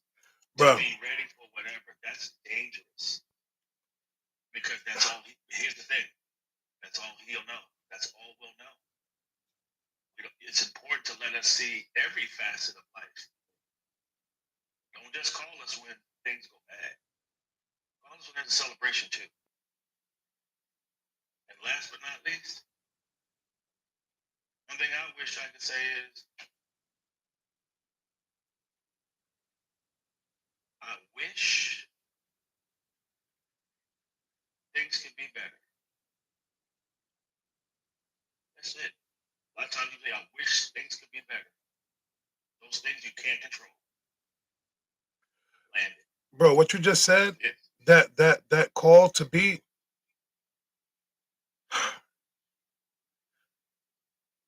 I was called to be that enforcer. I was called to, when things hit the fan, yo, go get D, go get Black, go get this, go get him, go get him, go get him. And I thought that I was that dude that knew how to handle, like, yo, you know what? I got you. I was always there. I got you. I want to be in the forefront. What? Who got what? I got you. But as I got older, I started to realize, who got me? Who's hearing me? I got all these people, but who truly got me? And sometimes, even as men, we forget. We don't even ask ourselves, who got me? We put ourselves and we're put in these positions, like we said. A leader should still have somebody to have his back, to have him. If you and that's the thing when it comes to it. Even sometimes when we have to, when we meet a woman, we have to make sure, woman, do you got me? See, these are the things that we don't. These are the questions that we don't ask. These are the things that we don't say. These are the things that we keep inside. The fact that we don't ask them, I'm with you. Do you got me? The things that should be said, we don't say them. But then they sit there, but you expect for me to have your back, but you never told me exactly. Because we expect our expectations. I got this woman, I'm expecting her to have my back. Nah. Because if you notice, when we with the woman, what we say, baby, I got you. We tell them, I got you. To make them feel secure. Okay, my man got me. Whatever it is, if I could do it, baby, I got you. But with us, we don't do that. We don't sit there and tell our women, baby, do you got me? You gonna hold me down? Because we already thinking in our minds, well, if I got her, she got me. No. We gotta open up our mouths, fellas. We gotta start asking our women. Instead of keeping it inside and saying the things that should be said, but we're not saying them. Hey, real quick, let me add something real quick. In the essence of true leadership, which effective leadership, which I would call servant leadership, everybody has our back because we're leading from the front. It's just a matter of taking inventory on who is following and consistently following. But if we're leading from the front, everybody should have our back. That's servant leadership. We're moving things away from people so people can be successful. That's what true servant leadership is, to build a pathway for people to be successful. Right? As men, that's what we should be doing. Sometimes we're building a pathway to help people get out of their own way. Right? But when we're talking about leadership, the servant leadership, that's exactly what it is. We're leading from the front. So I do want to go over to Dr. Mark. Hey, listen, I apologize for the other brothers that was in here. We'll get to you faster moving forward, because I don't want everyone just sitting up here for 15, 20 minutes and not being able to say anything. So, Dr. Mark, I appreciate you being patient with us. I'm going to go ahead and give you the floor real quick. Just wanted to jump on real quick. First time coming in on this live. Enjoy listening to it. And your question is things that I don't know if it's things black men say or things. Well, let me because you're new. It says, what are some things black men don't say out loud but should say? Yeah. One thing that There's a couple things that struck. I believe I heard something earlier, someone talking about it. And I think that I don't know. I don't know if somebody mentioned that earlier. I don't know the answer. I don't know. You know, being able to stand up and say that I don't know. You know, the my way to go on this. I don't know. It's there's no problem with. Sometimes I believe that we have a problem with being seen that we don't know. So sometimes we don't move forward because we don't want to look like we don't know on certain things. And but I did write some things down, and it kind of goes with I don't know. Some things that we don't say that we should is I was wrong. I was wrong. I did that. I made that mistake. I take responsibilities for my actions. Sometimes we don't, when we don't take responsibility, um, it lingers and it takes hold of us, and it actually grows. And but then when we take that responsibility and say, I did that, it wipes the slate clean. It gives you a new start. So, we can learn from our mistakes. So, I would say, don't be afraid. Don't be afraid to, on your job or whatever you're doing. I want to go around making mistakes, but, if you do, I made the mistake. Own up to it and keep going. Keep going. It's funny. I am an author and I am a writer, a motivational speaker, but I had a dream once. And in my dream, there was a guy that mentioned, I make usable mistakes. I make usable mistakes. And it hit me so hard when I heard that I make usable mistakes. It took me a week to figure out what is a usable mistake. Sometimes people can learn from our mistakes. So when you make those mistakes, don't think that, people are not making mistakes.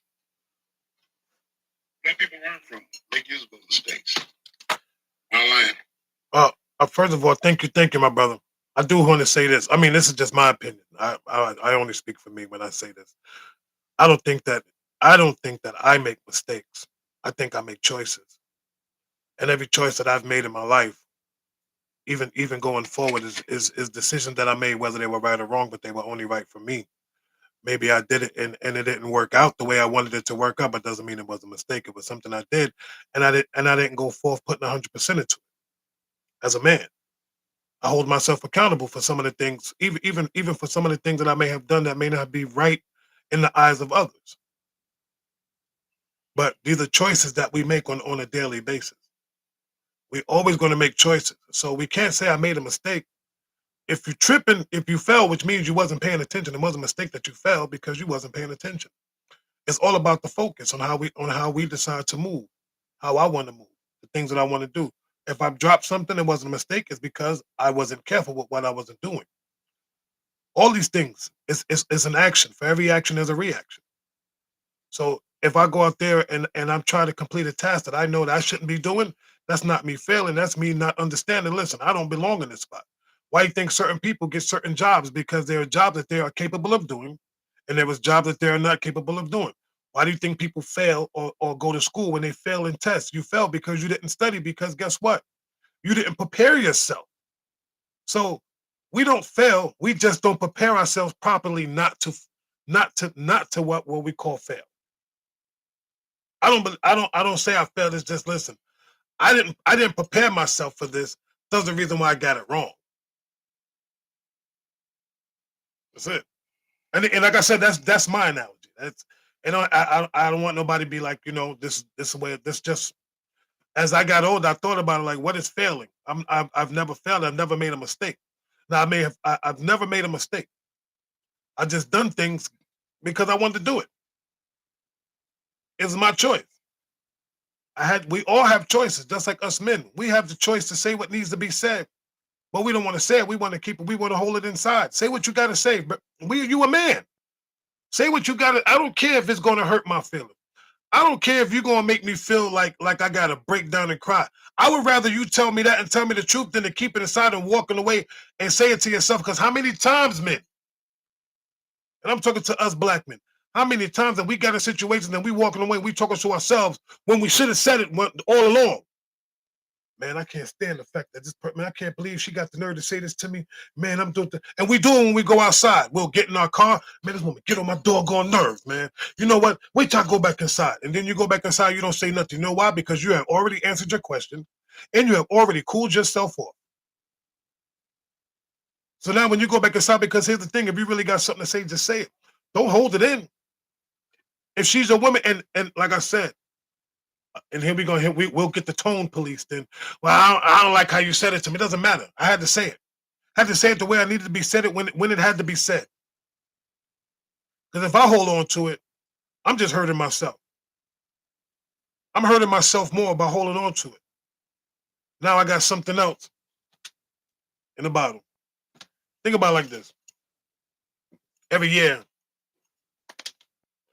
is what your mind is. It's empty. All your stress, all your troubles, everything.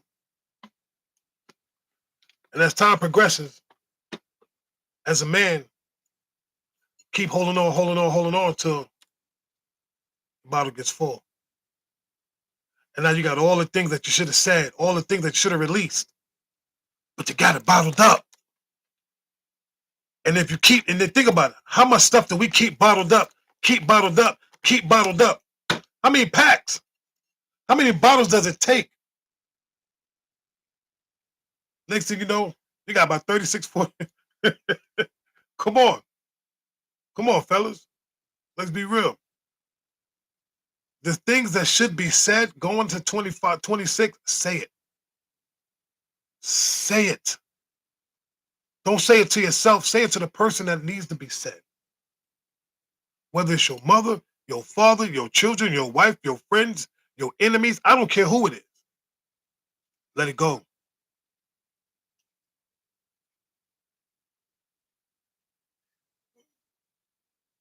Hey, can I throw something back up? Go ahead, sir. Go ahead. Yeah, on the mistakes. And there's different areas. There's different areas. Even on the job. We have work vehicles. I'm a technician, electronic tech, and each technician got their own vehicles. Mistakes can happen. Just for instance, one of my coworkers, we pulled up to take an AC unit out the back of his truck to throw. We changed out one at one of our bungalows, at his bungalow, and threw the whole AC unit in the back of his truck. And we went to throw it in a big bin. So he pulled his truck up. I pulled my truck up. He got out his truck, came back, and we pulling out the AC unit and it's out the back of his truck. His truck starts moving forward, going down the hill. He runs. Actually, I run and jump in his truck, hit the brake, and put the emergency brake on. Now, if I wouldn't have been able to get to that brake and he'd have hit something, he made a mistake by not putting the brake on. He didn't think about it. I didn't even think about it.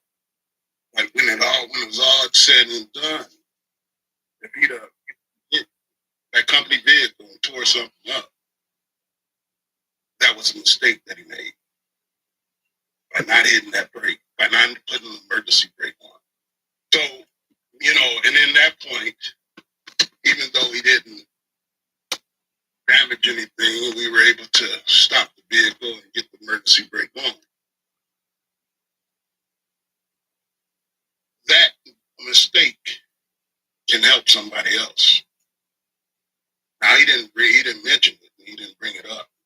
But it's a usable mistake because when you let somebody else know that this happened, then it might, when they get in that position, they may think about that mistake and put those emergency brakes on, and it may save somebody down the line. So those are those usable mistakes that I was talking about. Right, no, and point made. Can't even argue with that. Can't even argue with that. Any other brother got anything you want to share? Or do I need to keep going? It's why in this Catholic Because you know I got stuff to say. I got things on the cranium. I want y'all to be great. Yeah. Go ahead, 7-5. The young bull.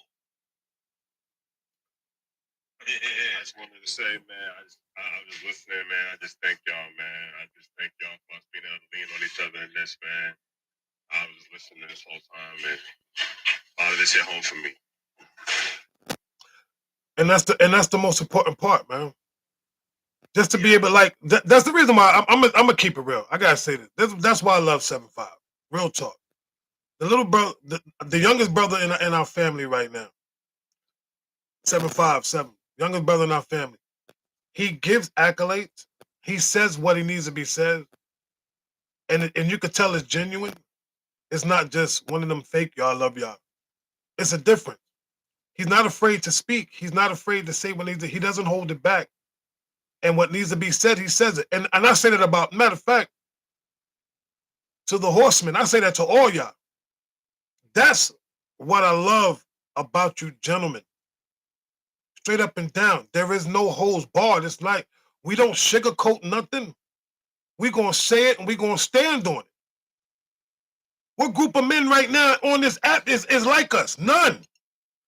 Because it was designed, it was God's plan to bring us, to put us together, because he's like, look, I got 4 brothers, 5 brothers, 6 brothers that's going to say what needs to be said, and I want them to say it this way so it can be heard.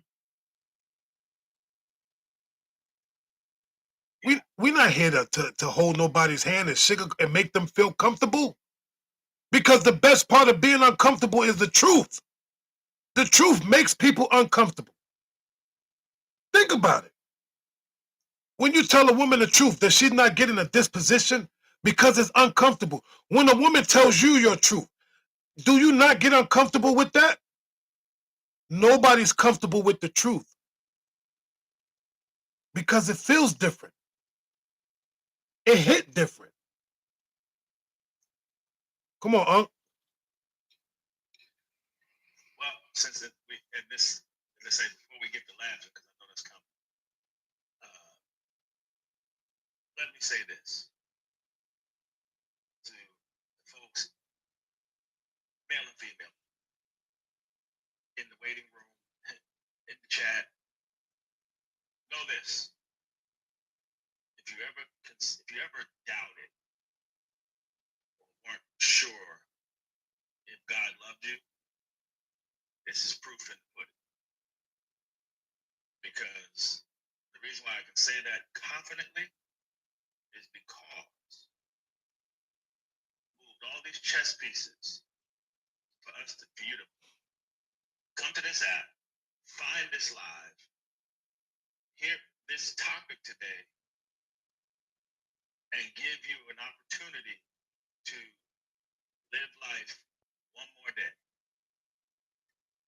And that's real, because we all have to figure out, okay, what is it? You know, because God loved you so much, He will move chess pieces for you to hear this today, my brothers. And to whatever sister it applies to, and to whatever young man this applies to, that's listening to this live. He did all of this. He had us sit back and think about what is it we need to talk about today, just so that one person. You know, again, I'm going to stand up 10 toes for my faith, and that's no knock against nobody else. But I do know this: God, the Bible says itself that all of this that has been done today, if one soul, is encouraged. Because we also understand that hope deferred makes your heart sorrowful. And that's what's up. And the point of what we're doing here is helping you understand that this is all done so that if only one person thinks life is worth living, yeah, that's what we're here for. And not to sideline the sisters, but again, ladies, you have to give us a minute, because check this out. In our community, the downfall of our community was when the men were removed from the home. Come on. And until we recycle this, and it may not be in our lifetime, but guess what? I want to make sure I'm a part of the process. We're going to make sure we're part of the process. So I'm going to leave you with that. That God loved you so much that he moved all these pieces. If just one person hears this message or hears this conversation and is moved to have hope, we've done our job. I land. Let me add something to that. And I said this the last couple of days. It is our love that scares them. It is not our hate. It is our love that scares them. It is not our hate. Brief. I'll be brief, bright, and gone. MLK came into power because of middle-class black families. So once he was assassinated, that's when they went and started deconstructing the black family and removing the men from the home. We are a result of that right now, a systemic breaking down of the black family. It was the love. It was the middle-class black families. I'm not saying middle-class black folks. Middle-class black families that helped Malcolm rise to power and get as much attention as he did. Our love is what scares it. And here's the crazy thing: it's not even just the love for black folks; it's just the love for humanity. Our love for everybody. As long as they keep us divided, they can pin us against each other, right? So it also starts with community and who you are and where your community is at. So we got to start learning to love ourselves, because that's where our strength is. The strength is in the love that we have for ourselves and the support that we have for ourselves.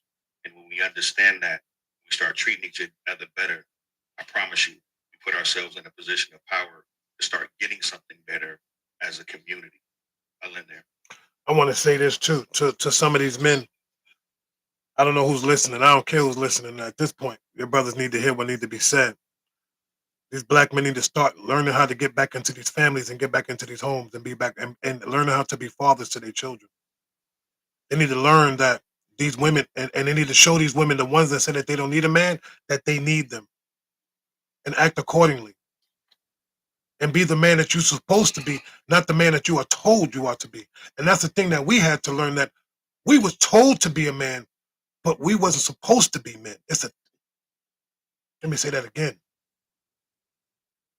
Say that one more time, because that kind of went over me a little bit. We were told to be men. We wasn't taught to be a man. We was told what a man is supposed to be. This is how a man is supposed to act. These are things that men are supposed to do. This was all things that was told to us. But we took those words and try to put them into actions. But as you see, we have all failed as men.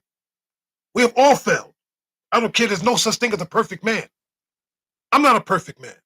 I'm perfectly made, but I'm not a perfect man. I have failed time and time again.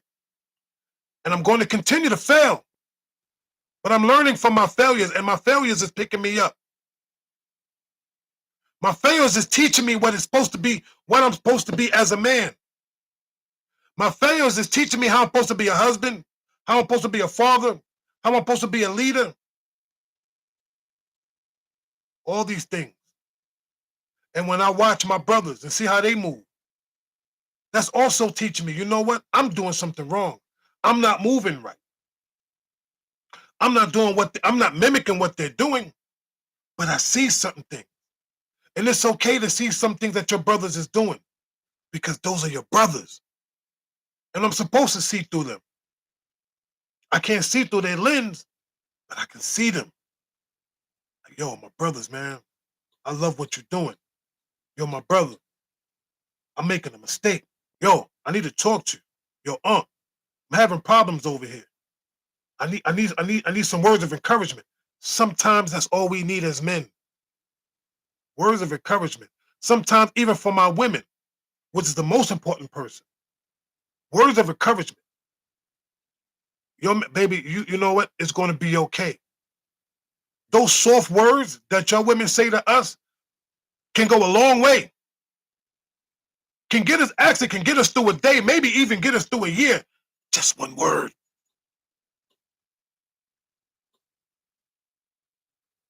We as brothers, us men here, we are reaching other men. We are reaching those men. As you can see, Dr. Mark, thank you for joining us. We are doing our job, fellas. The work ain't done, but we doing our job. We ain't got to be like nobody else. We ain't got to care about no other men. I'm not here for no.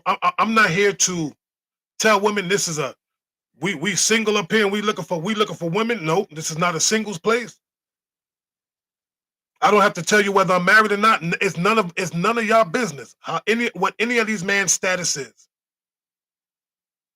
It is not. We are not here to please you. We are here to say the things that need to be said as grown behind men.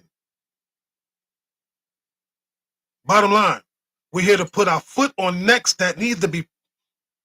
We are here to put the pressure and turn some of these coals into diamonds. But this is what we're going to do. Whether you like it or not. Like my brother said, I don't care if we reach one person or a million.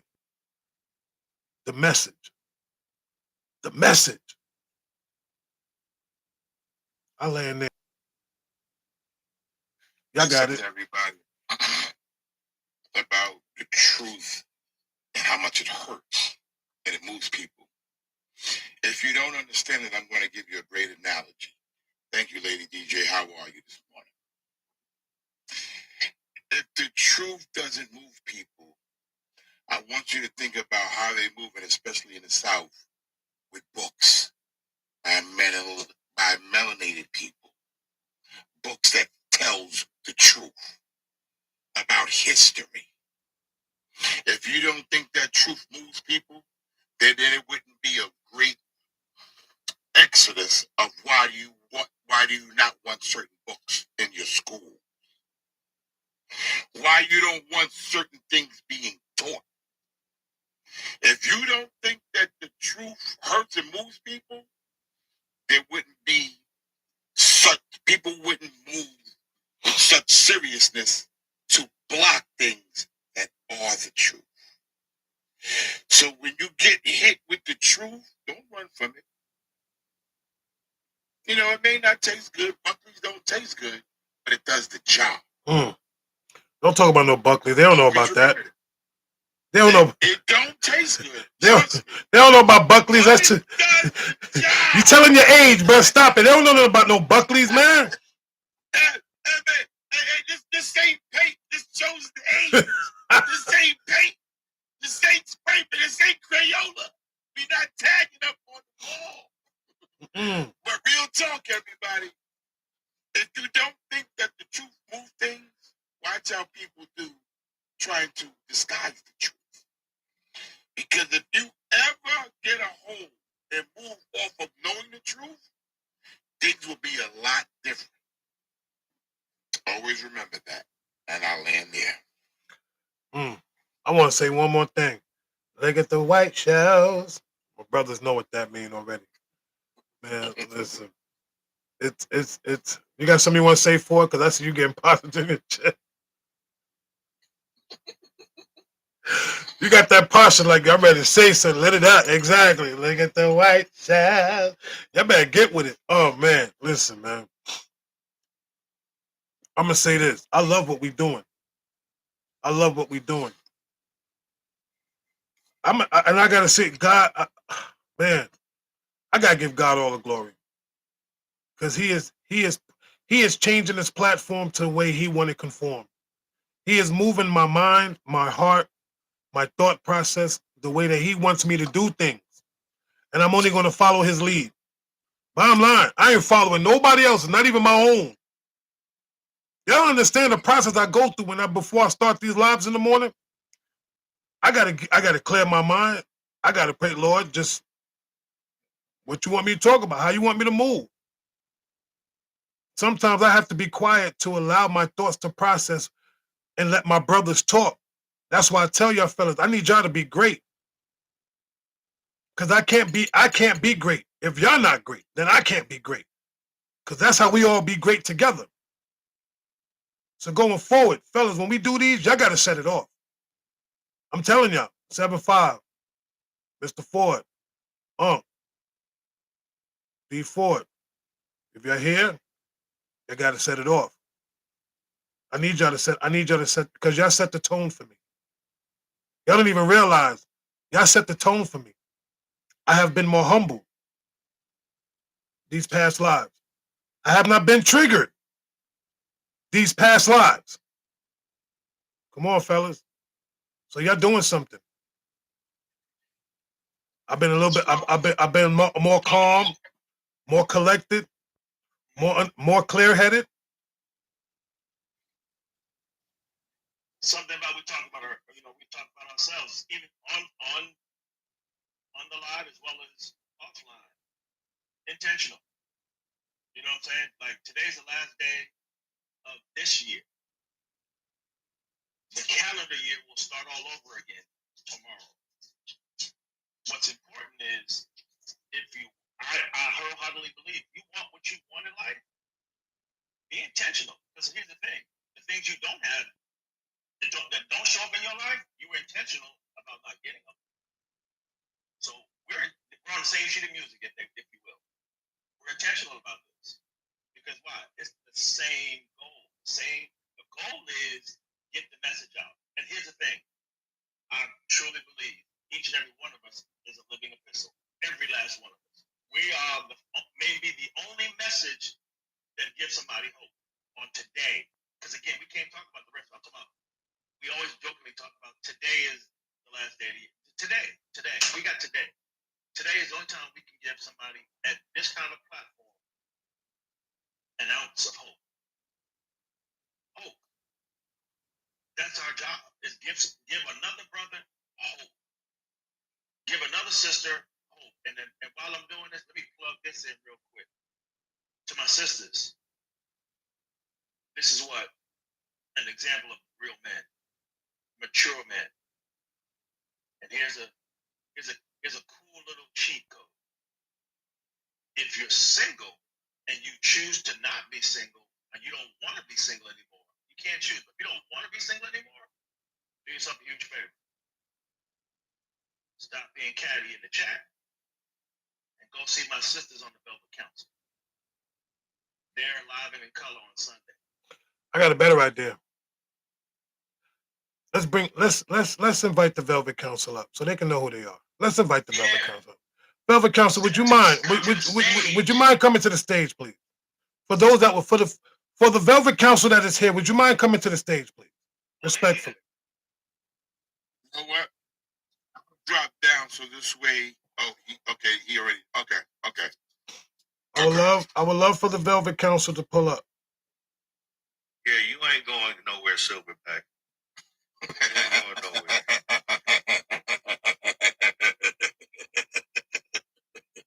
Good evening, gents. What up, Joe? Good morning, gents. Sorry. Good morning. Who we missing? Where the other two at? We at? Don't be hiding. Watch out now. Not too much. Let me reach out to him on the back channel. Hold on. They coming. There we go. So, ladies and gentlemen, I would like to introduce you to the Velvet Council. Okay, and they jumping on camera. They doing what? Okay. Look at the white shirt. Look at the white shirt. I got it 4 times. I had it 4 times. Yeah. 4 salutes. You got to hit 4 salutes. No problem, Nudgy. We got you, sister. Anyway, let me do this real quick. Ladies and gentlemen, for those that don't know, for all the women that were saying we need a live like this, we need a women's panel to do what the men are doing right here. These 4 sisters right here, these 4 amazing women do the same thing that we do. It's a place for y'all women to go and be vulnerable and say the things that need to be said. They do the same exact thing that we do, but they just do it. And this is what women need. You need strong sisters to pour into each other because they're organized and they're on point. And they're not with the drama. They're not with the rah-rah. They're not with all that nonsense that you see on TikTok. They're here to speak life, love, and integrity into some of you women that need it. I stand on it. I put a stamp on it. And they are VJ approved.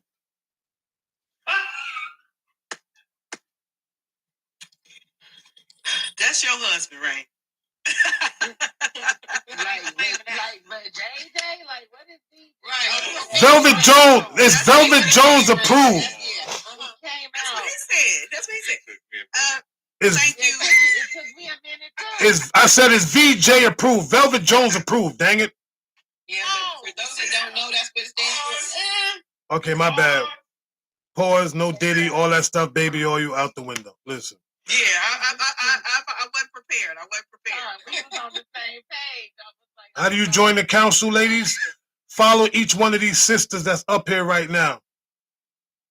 If you want that, follow each one of these women that's on it. Don't follow the women that's up here right now. We got 220 something people in here. Each. Listen, y'all ladies can come. Y'all need. And there will be no men on the platform whatsoever. This is for you women only. It's a place for y'all women to pull up, get healthy conversations, get the adult women conversations that y'all need, say the things that y'all need to say. Bottom line. Because guess what? Where your women are, that's where men will come. So men can hear and learn from y'all too. And because a lot of times we don't understand women. We don't hear what women truly have to say. We only hear our voices. We don't hear theirs.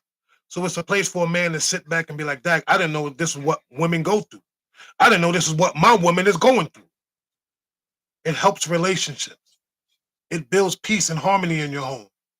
And it builds understanding between a man and a woman. Ladies. And also, we're missing Angie B. I just wanted to put that out there. Mm-hmm. Yeah. Definitely doesn't have the 9 boxes up, otherwise I would bring her up. I do have 9 boxes. Come on down. Uncle Angelo said he's coming down. For a total of 10. Drop me down so you can tell. No, you don't have to drop a. You can add an extra box. You know that. How can I add an extra box? What are you talking about? Go to your layout. Yeah, I'm helping them out right now. Go to your layout. Okay. There should be one more. No. I want all the sisters to see the sisters so there ain't no excuse. You don't have that extra box? No, sis, I'm serious. I thought I did. No, I don't have that one either. So I'm the only one that has. Okay, don't get gas. The one with the 2 in the middle of this right here. Yeah. Oh. I don't have that one either. What, this one? See, there it is. There you go. I know what I'm talking about. See, y'all be always trying to argue with us. Sometimes let's be right. Come on, Sav. This will be not. Come on, Sav. Let's give the sisters. Let's give the sisters the floor to talk. Come on, y'all. Come with it. Yeah, and again, it was technology is funny style. Y'all know sometimes these apps change. You need to be upgraded. So, but no, seriously, thank you all so much. It's just really a privilege and an honor, you guys. I have daughters in their 20s, 130, and we don't talk a lot about these things. I have nieces who we don't talk a lot. I don't know if they understand that we care. I don't know if they just want to do it themselves. Whatever the case may be, the Velvet Council has given me the opportunity to share, like all of these men have shared, my journey in hopes that someone will be encouraged. Someone will have hope. I mean, a lot of the women in the chat, I didn't get married the second time till I was 50. And this is the happiest I've ever been. I want to just encourage everyone that if what you're thinking about, again, health-wise, I'm healthier than I've ever been after having 5, physical children. And I'm only sharing that because you're not alone. Whatever situation you feel like you're in, someone in this council has a perspective. And you can agree to disagree, but at least hear something different that may help you. And also be ready to receive collective correction, because our goal is the same as every panel. And again, thank you all for just giving me a chance to share. But it's our goal is to help. We can't be fighting on these social media, tearing each other down, calling each other names. It's deliberate, it's intentional, as Mr. Ford said, and it is destroying us for generations. And I land. Come on, ladies, y'all got the floor. It ain't my nope. This y'all. Hey, real quick. Can you hear me? Yep. Okay, good. Okay, I just wanted to say that we're not counselors, we're not therapists. We don't have those degrees, but what we do have is experience, and life be life. And everybody can agree that they bring something to the table from something they've learned along the way. So I'm saying this to say, ladies, we just want to encourage each other. We want to help each other, but we also want to tell our story. And what I say, let me tell my story. So when you go to tell somebody else, you can tell it right. So we're going to tell our story and let you know the trueness that we have experienced. And sometimes it's the good, bad, the ugly, but it's something that you can probably relate to. So if you can come on our panel and engage with us, because I'm a comment queen. I love to talk in comments. So if y'all want to engage with me, whether it be on panel or whether it be in the comments, let's do that. Okay? But let's keep it 100 in 2026. Yeah, that light-skinned woman fine, yo. What's your name, baby? There you go. This ain't that type of, remember we can. Oh yeah, this ain't that type. My bad, this ain't that type of live. I'm sorry, but she just so you couldn't even help yourself. I could. I was overwhelmed with her beauty. I'm sorry, Miss Rain. You were just. I listen. I ain't mad at you. But last I heard, her husband is special. You don't want that smoke, bro. I'm just saying. Look, her husband don't play about her, right, Sean? Yeah, exactly. Her husband don't play about her. So I have to back up, bro. I'm just saying. He got it. He got it. The way she wearing that hat, she looked like she on the block. I'm trying to tell you that, and I'm thugnificent. That's what threw me. I'm like, yo, she got the. Yo, I'm being your DMs. I don't care. Thugnificent. He said he don't care. He in the DM. Oh God. All up in them DMs. Watch. Well, come on, Nergy. What's up, sis? I just want to say real quick. This has been amazing. This is amazing, and I appreciate you gentlemen for giving us the platform to have transparent, honest conversations with women. So that they, the hope is, as the women have shared, that our experiences and just some of the wisdom that we learned along the way can help someone. And if it's one person, we've done our job. And as they also mentioned, this is drama free. You're not going to, if you're looking for rah-rah, you're not going to get it at the Delta Council. You're just not going to get it. There's going to be times where you're going to be uncomfortable, but that's okay because it's a safe space to be uncomfortable. And if we can help walk you through it, then that's what we'll do. So just want to say thank you guys. Thank you, gentlemen. And thank you, ladies. Well, I just want y'all ladies to do this. Explain to them some of the topics that y'all talk about so they can get an understanding too. Respectfully. What's up, Angie B? Hey, good morning, everybody. Hey, and real quick, Nudgy, we didn't give y'all nothing. Y'all, we inspired a vision, and y'all took it and ran with it. Y'all own it. We didn't give you nothing. Y'all took it yourselves, and y'all made it your own. So, duly noted.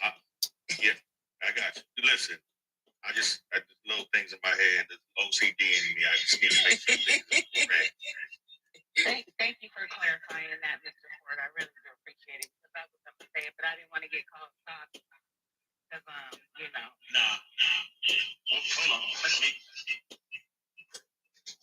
Yo, who you sitting next to that you got that echo, bro?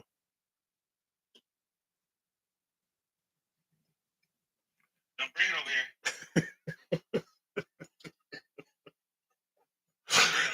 All right, come on, ladies. Let's get it. Let's get it. This is your floor. Y'all better say something. Don't get me to talking. Go ahead, Lo. Go ahead, Lo. Loaded. I don't have anything, but thank you. What? You know what? Angie, how you doing, sister? You got anything you want to share on the Velvet Council that you want to express? Let me just say that it has been such an honor to meet all of you in 2025, and you all truly make an impact. Because I was finna hit these streets. I'm still gonna do that. But when I knew that you were online live this morning, I'm like, you know what? I'm taking you out, right, in 2025 in my memories and everything that you guys say. It resonates so well and it's so relevant.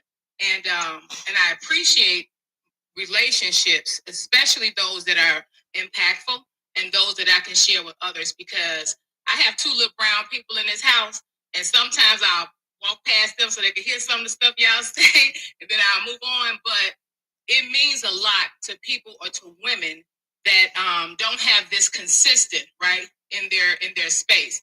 And so all year long, Velvet, you guys have just been the soundtrack here in my house, and I truly, I admire that. I appreciate that. And the icing was on the cake when I met you here in Chicago. I'm like, look at this tall giant. But the impact you made, and I've seen such a change. I've seen such a change in your presentation, in your delivery, and everything on this that I could see on this live since we met here in Chicago. And it's very attractive. You know, and you may not hear this from people, and that's for women as well. When we're doing God's work, that's what we're here to do. We don't care about the accolades because that's not what it's about. I'm about making an impact the way the Lord sees and have me to make that impact and touching one person. And we've been saying this all along. That's what it's all about, because they're going to make a difference and they're going to speak up. They're going to testify. When I tell you, all of y'all some heavy hitters. Mr. Ford, 757, Daddy Ford, Unc, Miss Nudgy, oh my God, Sean, Miss Rain, y'all a couple of the year. Y'all my couple of the year, okay? Velvet and Rain, you're the couple of the year.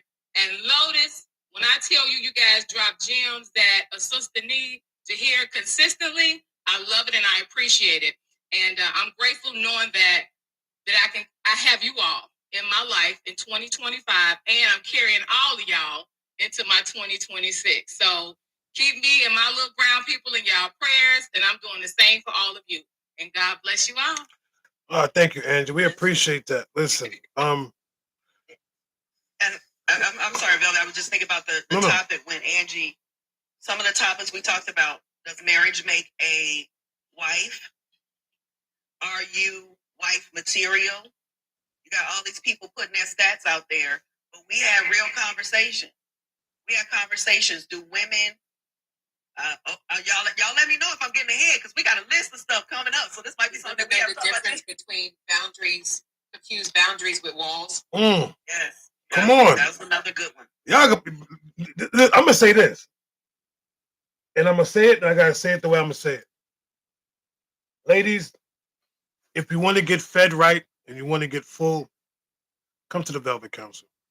Real talk. That's all I can say. All these, because if you notice, you don't have women. A lot of these female women, excuse me. And there's no disrespect to how anybody runs their platform, but a lot of these female platforms is all about bashing black men, destroying the fabric of black men, not speaking life into other women, making you feel that independency is the bomb. Like you're supposed to be independent, but meanwhile, these same women got whole husbands and got all these dudes laying up in their beds, but they sitting there telling y'all what not to do. Oh, this man is this. Men are broke. Men are whack. This, that, and the third. I would never submit to a man. I don't know what it is to be like this. Come on, ladies. You want to learn? And I'm not saying that we are teachers here. I'm not a teacher.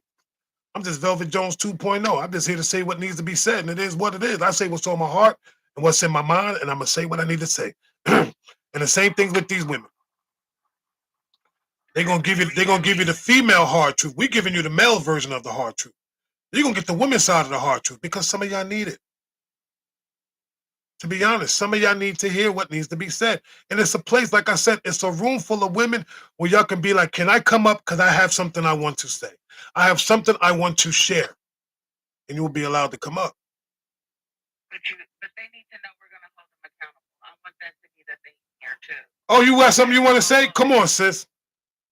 We're all holding each other accountable. And more recently, we talked about posturing, right? How the women posture with the men, but then turn around and say that men are disrespecting them, right? But when you lead with your sexuality and you're acting like a harlot, how do you expect them to receive you? And so we've seen it in Ford's Live Monday, a little bit yesterday, again today in this live, to where you have people who are not moderators having to remind people this is not a dating show, that you're here to be fed. The men are edifying one another, and you guys are in the comments. Who's single? Who's single? Who's married? The men, let me say this again. The men are in here to be edified. They were edifying one another. They were being vulnerable and transparent, and you Jezebels couldn't sit on your asses and just take it in.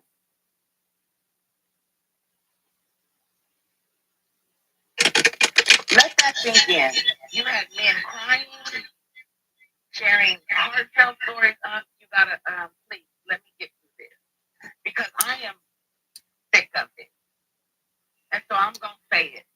I'm gonna say what they say. That's the little velvet. I take it, but y'all gotta do better. Some real stuff. Even in the room, in our room, the men do not come in and talk to us that way. We will not allow it. You want to know why? Because we are poised and classy. We're not in there. We're not talking about things that bring inappropriate attention to us. It's about a mindset. So if you ladies, to the ones who cannot contain themselves, govern yourselves accordingly and leave the room. That's what I'm telling you now. Or you will be escorted out. And I'll gladly hand over my mod privileges if that's how the men want the women approaching with them. I don't have to come back. But I think it's disrespectful to our men. It's disrespectful to our brothers. Because the minute one of them do it to you, it's going to be like, this is all they do. Look at how he... But it's okay for y'all to do it to them. Absolutely not. So do better. You don't take anything away from here today at this last day of 2025. Yeah, Happy New Year. Do better. Classless, taxless, ratchet behavior. Y'all are Cardi B's and the sexy reds in these lives.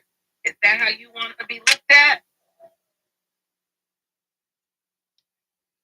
You better preach, girl. Praise y'all again. I just want to say something real quick. I'm in trouble. Hold on. I'm sorry. Hold on. Let me put myself on timeout. I appreciate what she said. I appreciate what you said, Big Sis, because I was listening this whole time and reading some of the comments and seeing some of that. And like you said, this was heavy for us as men. Like to hear some of this, like you can hear you can just kind of hear some of that struggle and that pain and everything just being released in this conversation. And so I was really just listening, and it was doing something for me as well.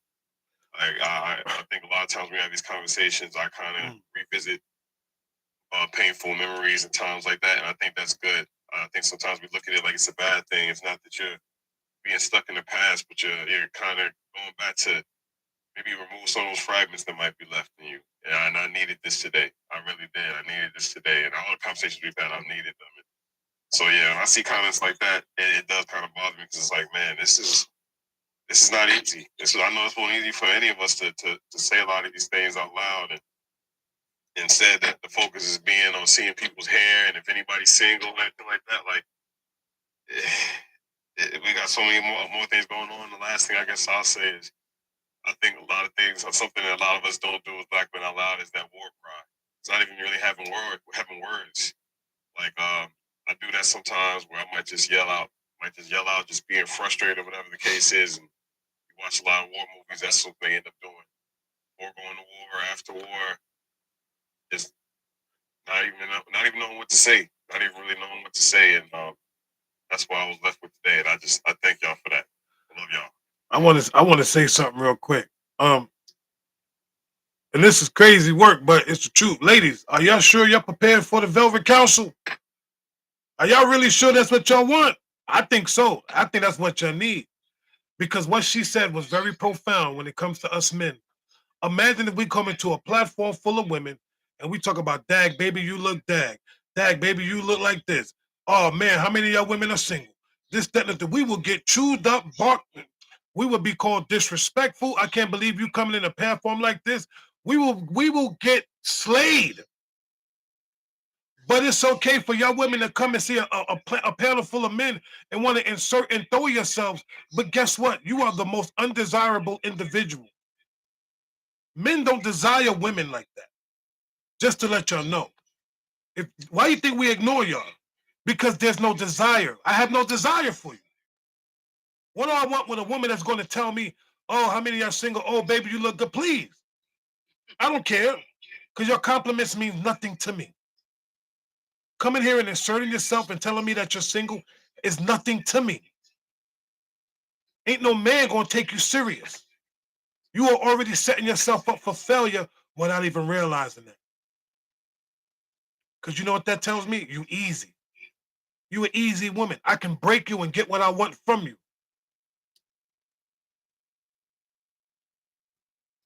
Ooh, did I say that out loud? But it's the truth.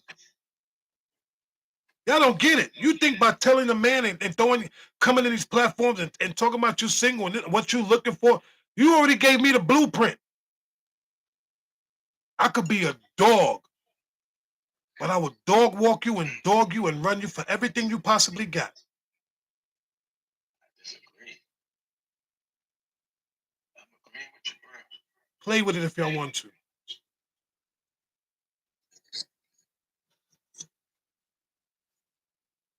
You got the floor, Let me say this. We do correct. We held a whole live the other day to collectively correct in love. And the women didn't want to show up because they didn't want to hold themselves accountable. This is love that we're saying you guys have to do better as women. Your children are watching. The younger generation is watching. This is love that we want. We're edifying you. We're telling you to posture in a certain way to where you bring nothing but positive interactions. Men receive you well. They highly, here's the word, highly respect you. That when you enter rooms, they pave a way for you. Do you know there's not a room I cannot go in and they will stop in the middle of the live to address me? Why? Because I posture as a lady. I'm not loose. I'm not asking them what they Johnson look like. I don't care about any of that. What I care about is always uplifting and pouring into our men. And I want them to do it back to me. So don't come over here calling us pick-me's. I seen your little slick comment. I ain't gonna call your name out. No. But you probably are a skip-me. Don't feel bad. Why you coming in here calling the women on the panel pick-me? I would love to be. You know what? I'm gonna say it. I got you, Unc. Here's the beauty of it. If women understand what a pick-me is, yes, I would rap. I got me a pick-me because I picked her. You was picked to be a wife. You was chosen to be somebody's woman. You wasn't skipped over, which means you became a baby mama and got skipped over by the next man, and he went with the next woman. Oh, I'm gonna say it now. Since y'all want to go there, since y'all want to come up here with these Jezebel spirits and want to be talking about, oh, I'm single, I'm looking for a man, this, that, and the third. Here's the sad part about it. Some of your women have been skipped over. You was only good to lay down. You was only picked and chosen to be a baby mother, but not a wife. Ooh, ooh. Did it sting a little bit? I don't care. I'm going to be and I'm going to sting you again. Some of y'all women will come up here and insert yourselves, but was only chosen to be a baby mama and not a wife. And the ones that were picked, me's, to be a wife, blessings to you. Because you did something that the ones that were skipped over didn't do. Let me add something to that. Generally, the women that call other women pick me because those women are willing to do what those women don't want to do for their men. And a lot of that has to do with pouring into your man, supporting your man, encouraging your man, inspiring your man, making sure that he is covered, making sure that he is comfortable. A lot of people, and I've seen this happen quite often, where when people are doing stuff that we aren't willing to do, we start trying to minimize what they're actually doing, right? Like it's a bad thing. You know, you know what I'm saying there? It's like, oh yeah, so you one of those I want to take care of my man woman, huh? Hell yeah, absolutely. Oh, he needs his ego stroked. You better start stroking your man's ego, because if you don't, there's a work wife that's doing it. Look at the white shows. And she will get picked, and you will be back in these streets trying to figure out what it is and being mad at her. Let me tell you something. I get it. We've been hurt. Allow yourself to sit in that hurt and work through it so you can show up more healthy with the individuals that you're going. Because let me tell you something. There ain't nothing wrong with being a pick me. You got picked. Don't nobody want to be the last one on the playground waiting for something to pick them on the team. That's where y'all at. Y'all waiting to get picked and complaining about the people that got picked. Make that make sense. Now I'm like, hold on. Make it make sense. Let's call it a spade. Let's call it a spade a spade. Let's call it a spade a spade. Listen, y'all on the playground wanting to get picked and mad at the people that got picked, and not realizing you didn't get picked because you don't got the skills to be on that court. You don't have the skills or the intention or the ability to be in a man's life, so you don't get picked. And what they doing? No, I'm gonna pick up from there. And what they doing? Now they behind sitting on the bench, on the far end of the bench. Can't get on the practice squad. Can't even play with the starters. Sitting there wondering, and you're upset, and you keep looking down the bench and like, how did he get picked? Or how did she get picked over me? You know why? Because she presented herself properly. She practiced. She put the work in. She made it. She postured herself in a way that the coach, that man can see her. Because some of y'all are posturing yourself in ways that a man does not want to see you. He want to see in you. He wants to see the outside of you, but he don't want to see inside of you. He want to get inside of you because the way that you posture yourself is allowing that man to get inside you. So y'all don't understand when you throw yourself at somebody. When your women are throwing yourselves at men and telling them, "Oh, you look this," we don't want to hear that. We don't care about that. We don't care about that. Our job is to maintain. Your job as a woman is to walk in your air light. If you don't know what your air light is, then you need to figure it out. A woman's job is to walk in her air light. So when a man slows down and he's able to slow down and see you, he sees you. You. And guess what that man gonna do? He's gonna speak to you, he's gonna talk. Man, you know what gets me about this, bro? What gets me when I see stuff like this is, everybody got their right to do their journey how they want, but we can't pretend like it don't, like you want to just be alone. Like, yeah, let's say you accomplish all these things, say you touch $1 million, 10 million, whatever the case is. If you did it all by yourself, walked into this mansion by yourself, when you pass away, what happens with that? You're not taking none of this with you. What I've seen somebody talk about their grandmother having a birthday, and 70-some people came that started from her. It started from her. They came to celebrate her. Like this, there's nothing like that. Yes, it hurts when we lose people we love, but it's nothing like having that experience. to have someone pour into you and to know you and to be able to know them in that way, that's to say that you'd rather do this alone. To me, I'm sorry, I just don't believe it. I don't believe that. I don't believe that. Everybody wants somebody there. Amen. Yo, look who came to my house. That light skinned chick. Oh, hold on, you got game. I knew Sean. Well, you know, I told you I went in her DMs. I slid my addy. I'm like, yo, pull up on me, Redbone. Hey, look here, real. Hey, Lolo. In my bad boy's voice. Now that's the way you cook.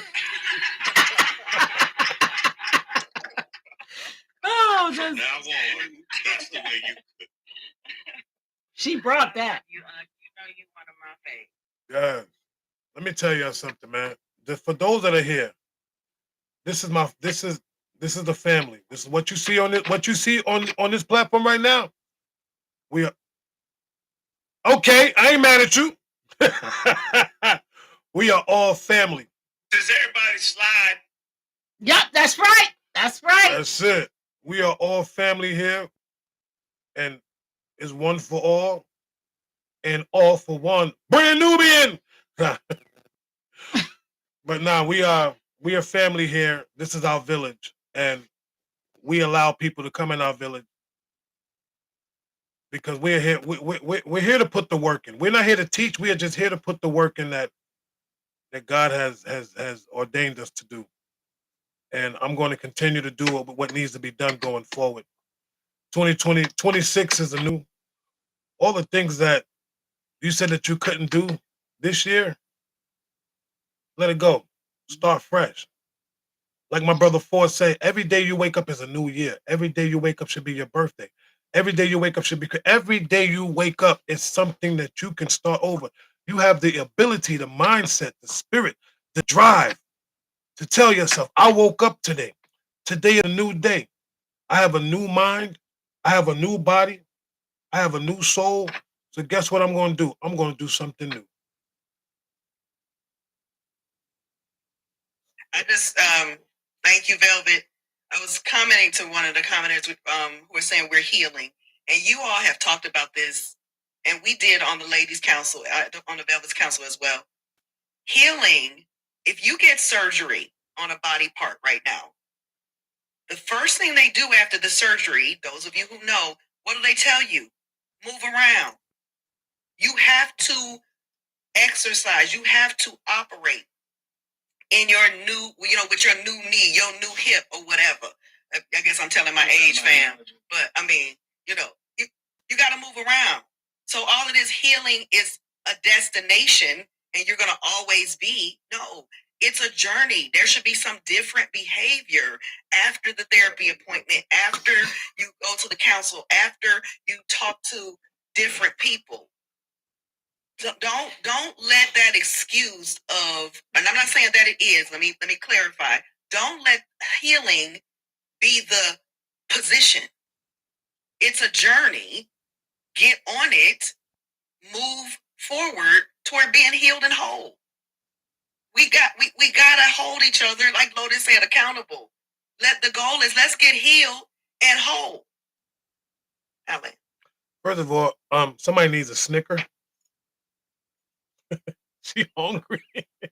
I thought normally I'm the one I gotta eat. You put all my business on the strip. Because it's our strip, baby. God. Okay, well, you know what? This is what we do. Leave her alone. I knew it. I said that because I was just waiting for you to attack. It's wrap up time anyway. Yes, it is. It is wrap up time. It's Rapalocious. So with that being said, ladies and gentlemen, if you're not following any of these women on this platform, you are highly mistaken and you are dead wrong. We have 5 amazing women up here. Y'all better get to following because that Velvet Council is something that y'all need. For what y'all heard us men say, we give it to y'all. Like me, I'm gonna give it to you the way. What's my favorite line? I don't care how you take it. Fully clothed or butt naked, but you're gonna get this work. This is a little off topic, but it's on my spirit right now. I'm gonna tell the ladies, going into 2026, if you have a suitor, if he cannot love you out loud, you to not be treated like a roach. Meaning you only have to come out at night. Okay? That part. To love you out loud. You're no one's concubine, you're no one's secret. So going into 2026, I want you to let that stronghold go. We're not doing it. I don't know why that just came on my spirit, but if he can't love you out loud and represent you, he doesn't have a place in your life because he's actually in the way. He's the shade blocking the real husband getting to you.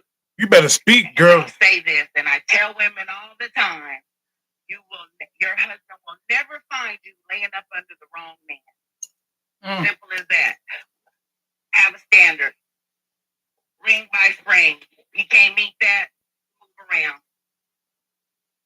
You're not nobody's play toy. And check your pH balance. And I'm just playing. Anyway, Well, that should be on point anyway, so I ain't gonna tell them to check it. I'm hoping that my prayer for them is that they're doing better.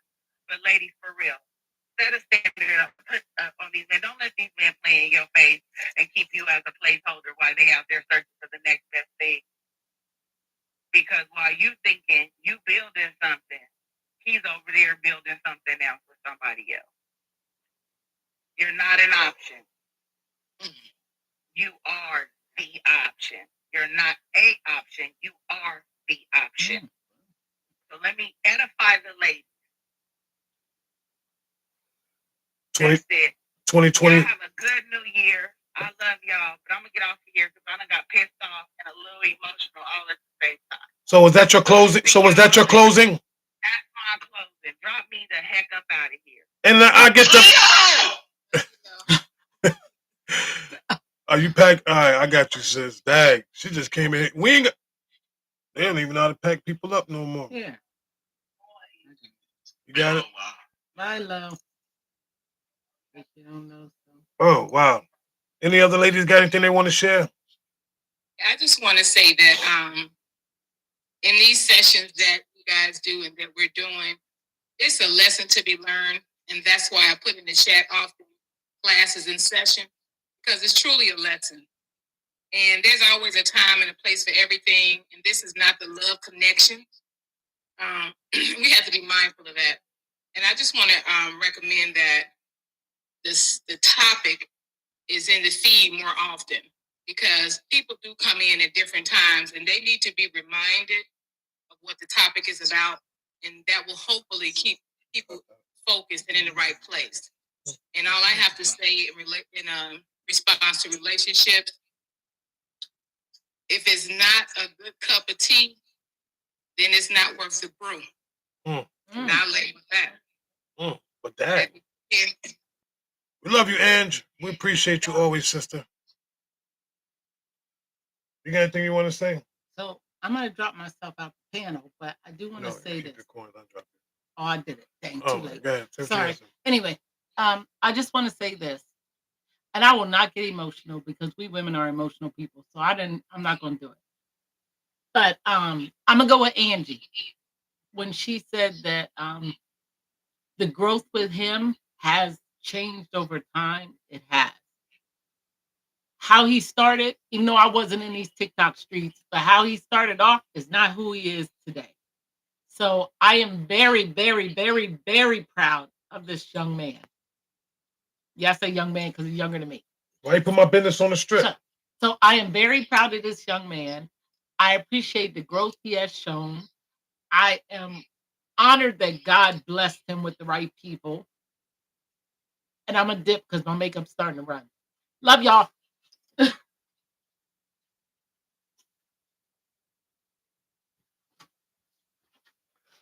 And that's what I got to deal with. Y'all got to do what I do. Y'all ain't got to go home. I got to go home that.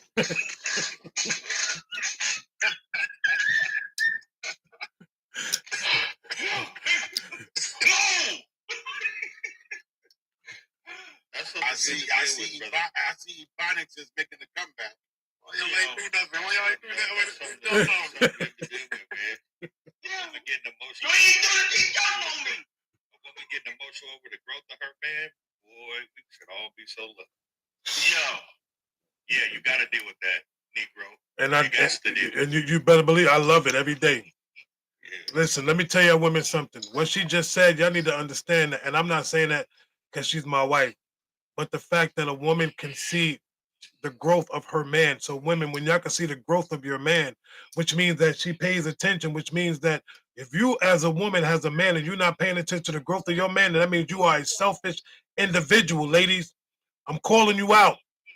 If you don't see the growth in your man, sit back and stop looking at yourself and look at your man.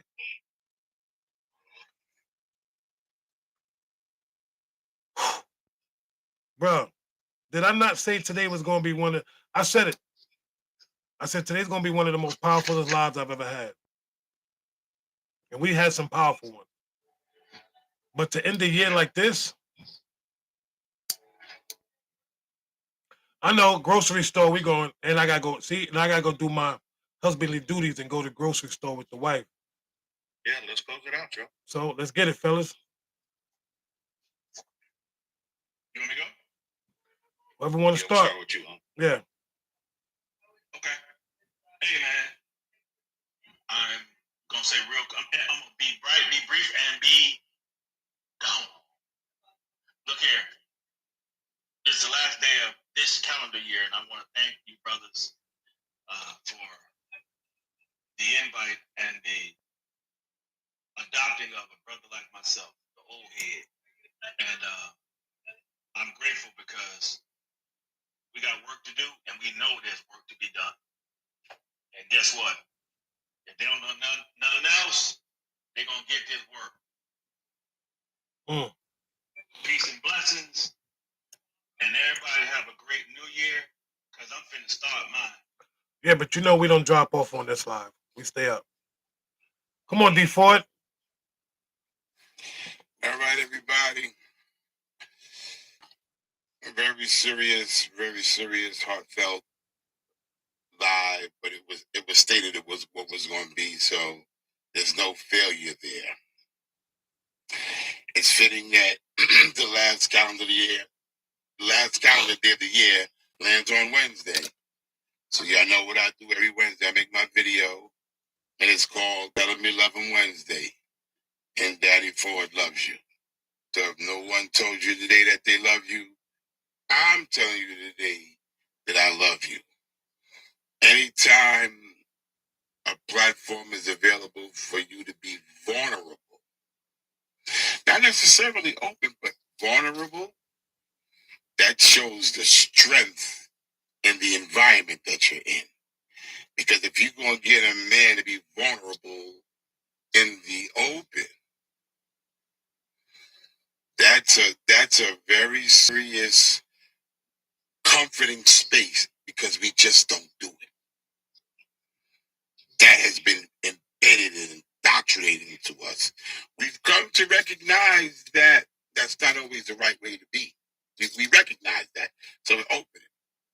So all of the brothers that are here and that were here, it's always refreshing to know that you got the troops or your brothers or your spaces to be vulnerable, because you know that you will be received and you will be protected up here, and the sisters in the chat.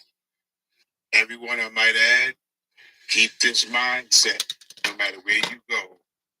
If it ain't about laughter and if it ain't about love, it ain't about nothing.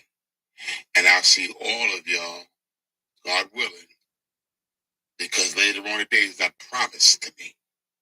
Because I woke up today don't mean I'm going to get to tomorrow. But God willing, I will see all of y'all on the other side tomorrow. I land. Thank you, big bro. Appreciate you, twin. And for those that thought that was my daddy, no. It's just twin. He's just older. I just look better. Anyway, 7'5". Come on, baby boy. I just want to say, I love y'all, brothers. I'm honored to met y'all, cross paths with y'all. There's no coincidences, as we all know. I just look forward to what God has in store for all of us in the future. And one of the quotes I saw from one of my favorite movies is "Nothing is trivial, nothing is insignificant." So, everyone in the chat, but you got some people in your life, whatever it is, you know, just I don't want to say imagine a world without them, but sometimes we have to remember that that day is going to come, and so we should cherish every day as much as we possibly can. You can never love somebody too much. You can never be there for somebody too much. Sometimes, yeah, we need space, but it's I think it's pivotal for us to always try to hold each other, always try to hold each other, always try to show each other because tomorrow is not promised, and when you really think about everything, it's got its significance. Some things more than others, but nothing is insignificant. And definitely looking forward to 2026. Look at them white shoes. Look at the white shoes. Love y'all, brothers, man. Love you too, always, man. Real quick, you gotta send me that 757. Send me that thing. My phone, but I got you. I got you. I got to take the video too. I got you. It's still getting over this call. I got you. Thank you again. Come on, Big Mac. Yeah, definitely heavy live. Much needed. I got two things. Last thing I think men should say out loud is no. We got to start setting some boundaries for ourselves. We're so busy wanting to show up for everybody. We got to start understanding the power and know for our own sanity. And then the other thing I just wanted to share, just kind of what we're trying to do with here in the Velvet Council is something that Tupac said. And he said, "I may not change the world, but I will inspire the mind that does change the world." And that's all we're trying to do. We're just trying to inspire the minds that can make the change. And I'll end there. I don't know how many spoons was in this pot, but y'all all cooked today. And I'm full, and I've been fed well, and I love my brothers, and I thank y'all. I thank the horsemen right now. Like, seriously, it's I can't say it enough, and every day I got to give the credit what credit's due. This is God's plan. It's not mine, not none of ours. This is all designed by God, hands down. I stand on it. I believe it, and there's no ifs, ands, and buts about it. He's placed us in a position to do the things that need to be done to reach those that need to be reached, to open doors for men, to let them know that it's okay to be vulnerable. It's okay to be in your feelings. It's okay to speak out. It's okay. Brothers, we see y'all. I seen the men today. It touched me to see brothers touching and agreeing. In the comments, they were just like, yo, it's me. That's me. That's me. That's me.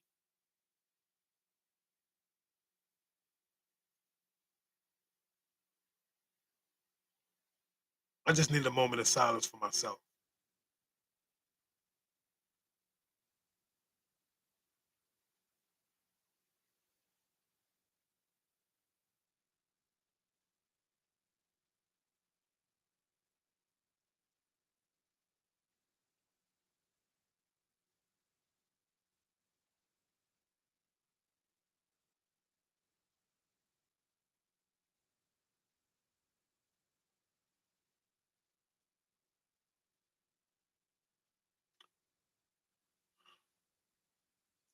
Today was too emotional for me.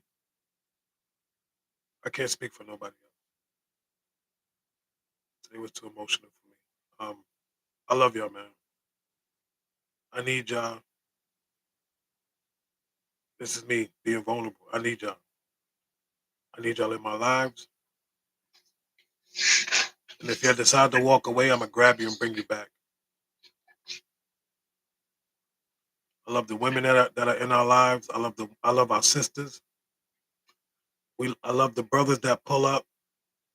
The men that want to have a voice but don't know where to go. This is the place for you men. Going forward, if you have something that you want to say as a man, and you're not coming up here with no BS, and you feel like there's something that you can relate that relates to you that we talk about. Come, our door. These doors are open here. Going forward, 26, give y'all the rundown of the weekly schedule so that everybody can, maybe some of y'all might want to get a pen and paper. I host my lives Wednesdays and Fridays. The Horseman. Well, I ain't gonna say I. We host these lives Wednesdays, Fridays. The Horseman. Saturday going forward, I'm doing a little switch up. It would be the Horseman and the Velvet Council going forward on Saturday. I'm gonna say that again. Wednesdays and Fridays, the Horseman, 9 o'clock Eastern Standard Time. Saturdays, it's the Horseman and the Velvet Council, also 9 o'clock Eastern Standard Time. Sundays, 12 o'clock Eastern Standard Time. You have the Velvet Council. Monday morning, 7 Pacific, 10 o'clock Eastern Time. My brother Ford, myself, the minute you see here will be on Ford Focus. I'm sorry, I'm in my feelings.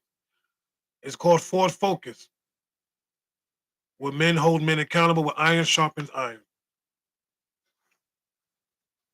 And then on Tuesday mornings, we have cooking with brethren, cooking with brothers.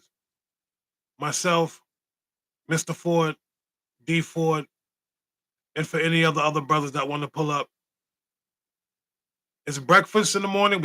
We make our breakfast, and we hold conversation at the same time. So this is what we do during the course of the week. Same time. 7 Pacific, 10 o'clock Eastern Standard Time. The faces that you see here are the faces that you will see throughout the course of the week. The only day we don't do lives is Thursday. We need a day of rest. But we do them in the morning because outside of TikTok, we do have a life. We're not here for all hours. This is the longest live I've ever done this past week, only because I'm on vacation. But I go back to work. But normally I only do about 2 hours, 2.5 hours max. But anyway, I got a slide. My brothers, you already know what it is. And as always, Lord, we thank you for this day. We thank you for this year. I thank you for all the men that you have brought, for those that you have brought into my life that I may have to walk away, for those that were there for a season, and the brothers that are here now for a reason. I thank you for the family that you have built. I didn't build this. You have built this family. And because we come to you first, that you will keep the structure, keep our lives, keep our minds, and keep us all on one accord. We give you thanks and glory on this day. And as I always say, may the love of the Lord be with us all until we meet again. In Jesus' name, amen. Listen, for those that we don't see y'all, for those that celebrate New Year's, Happy New Year's to y'all. Me, my New Year's starting the spring.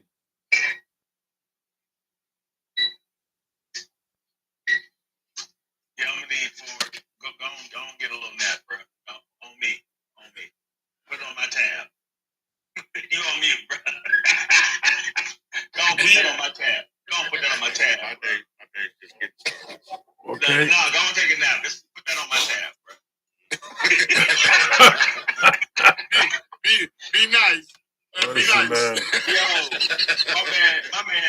I know. I'm just, yo, I appreciate the sacrifice we make, bro. 'Cause it's sacrifice for a lot of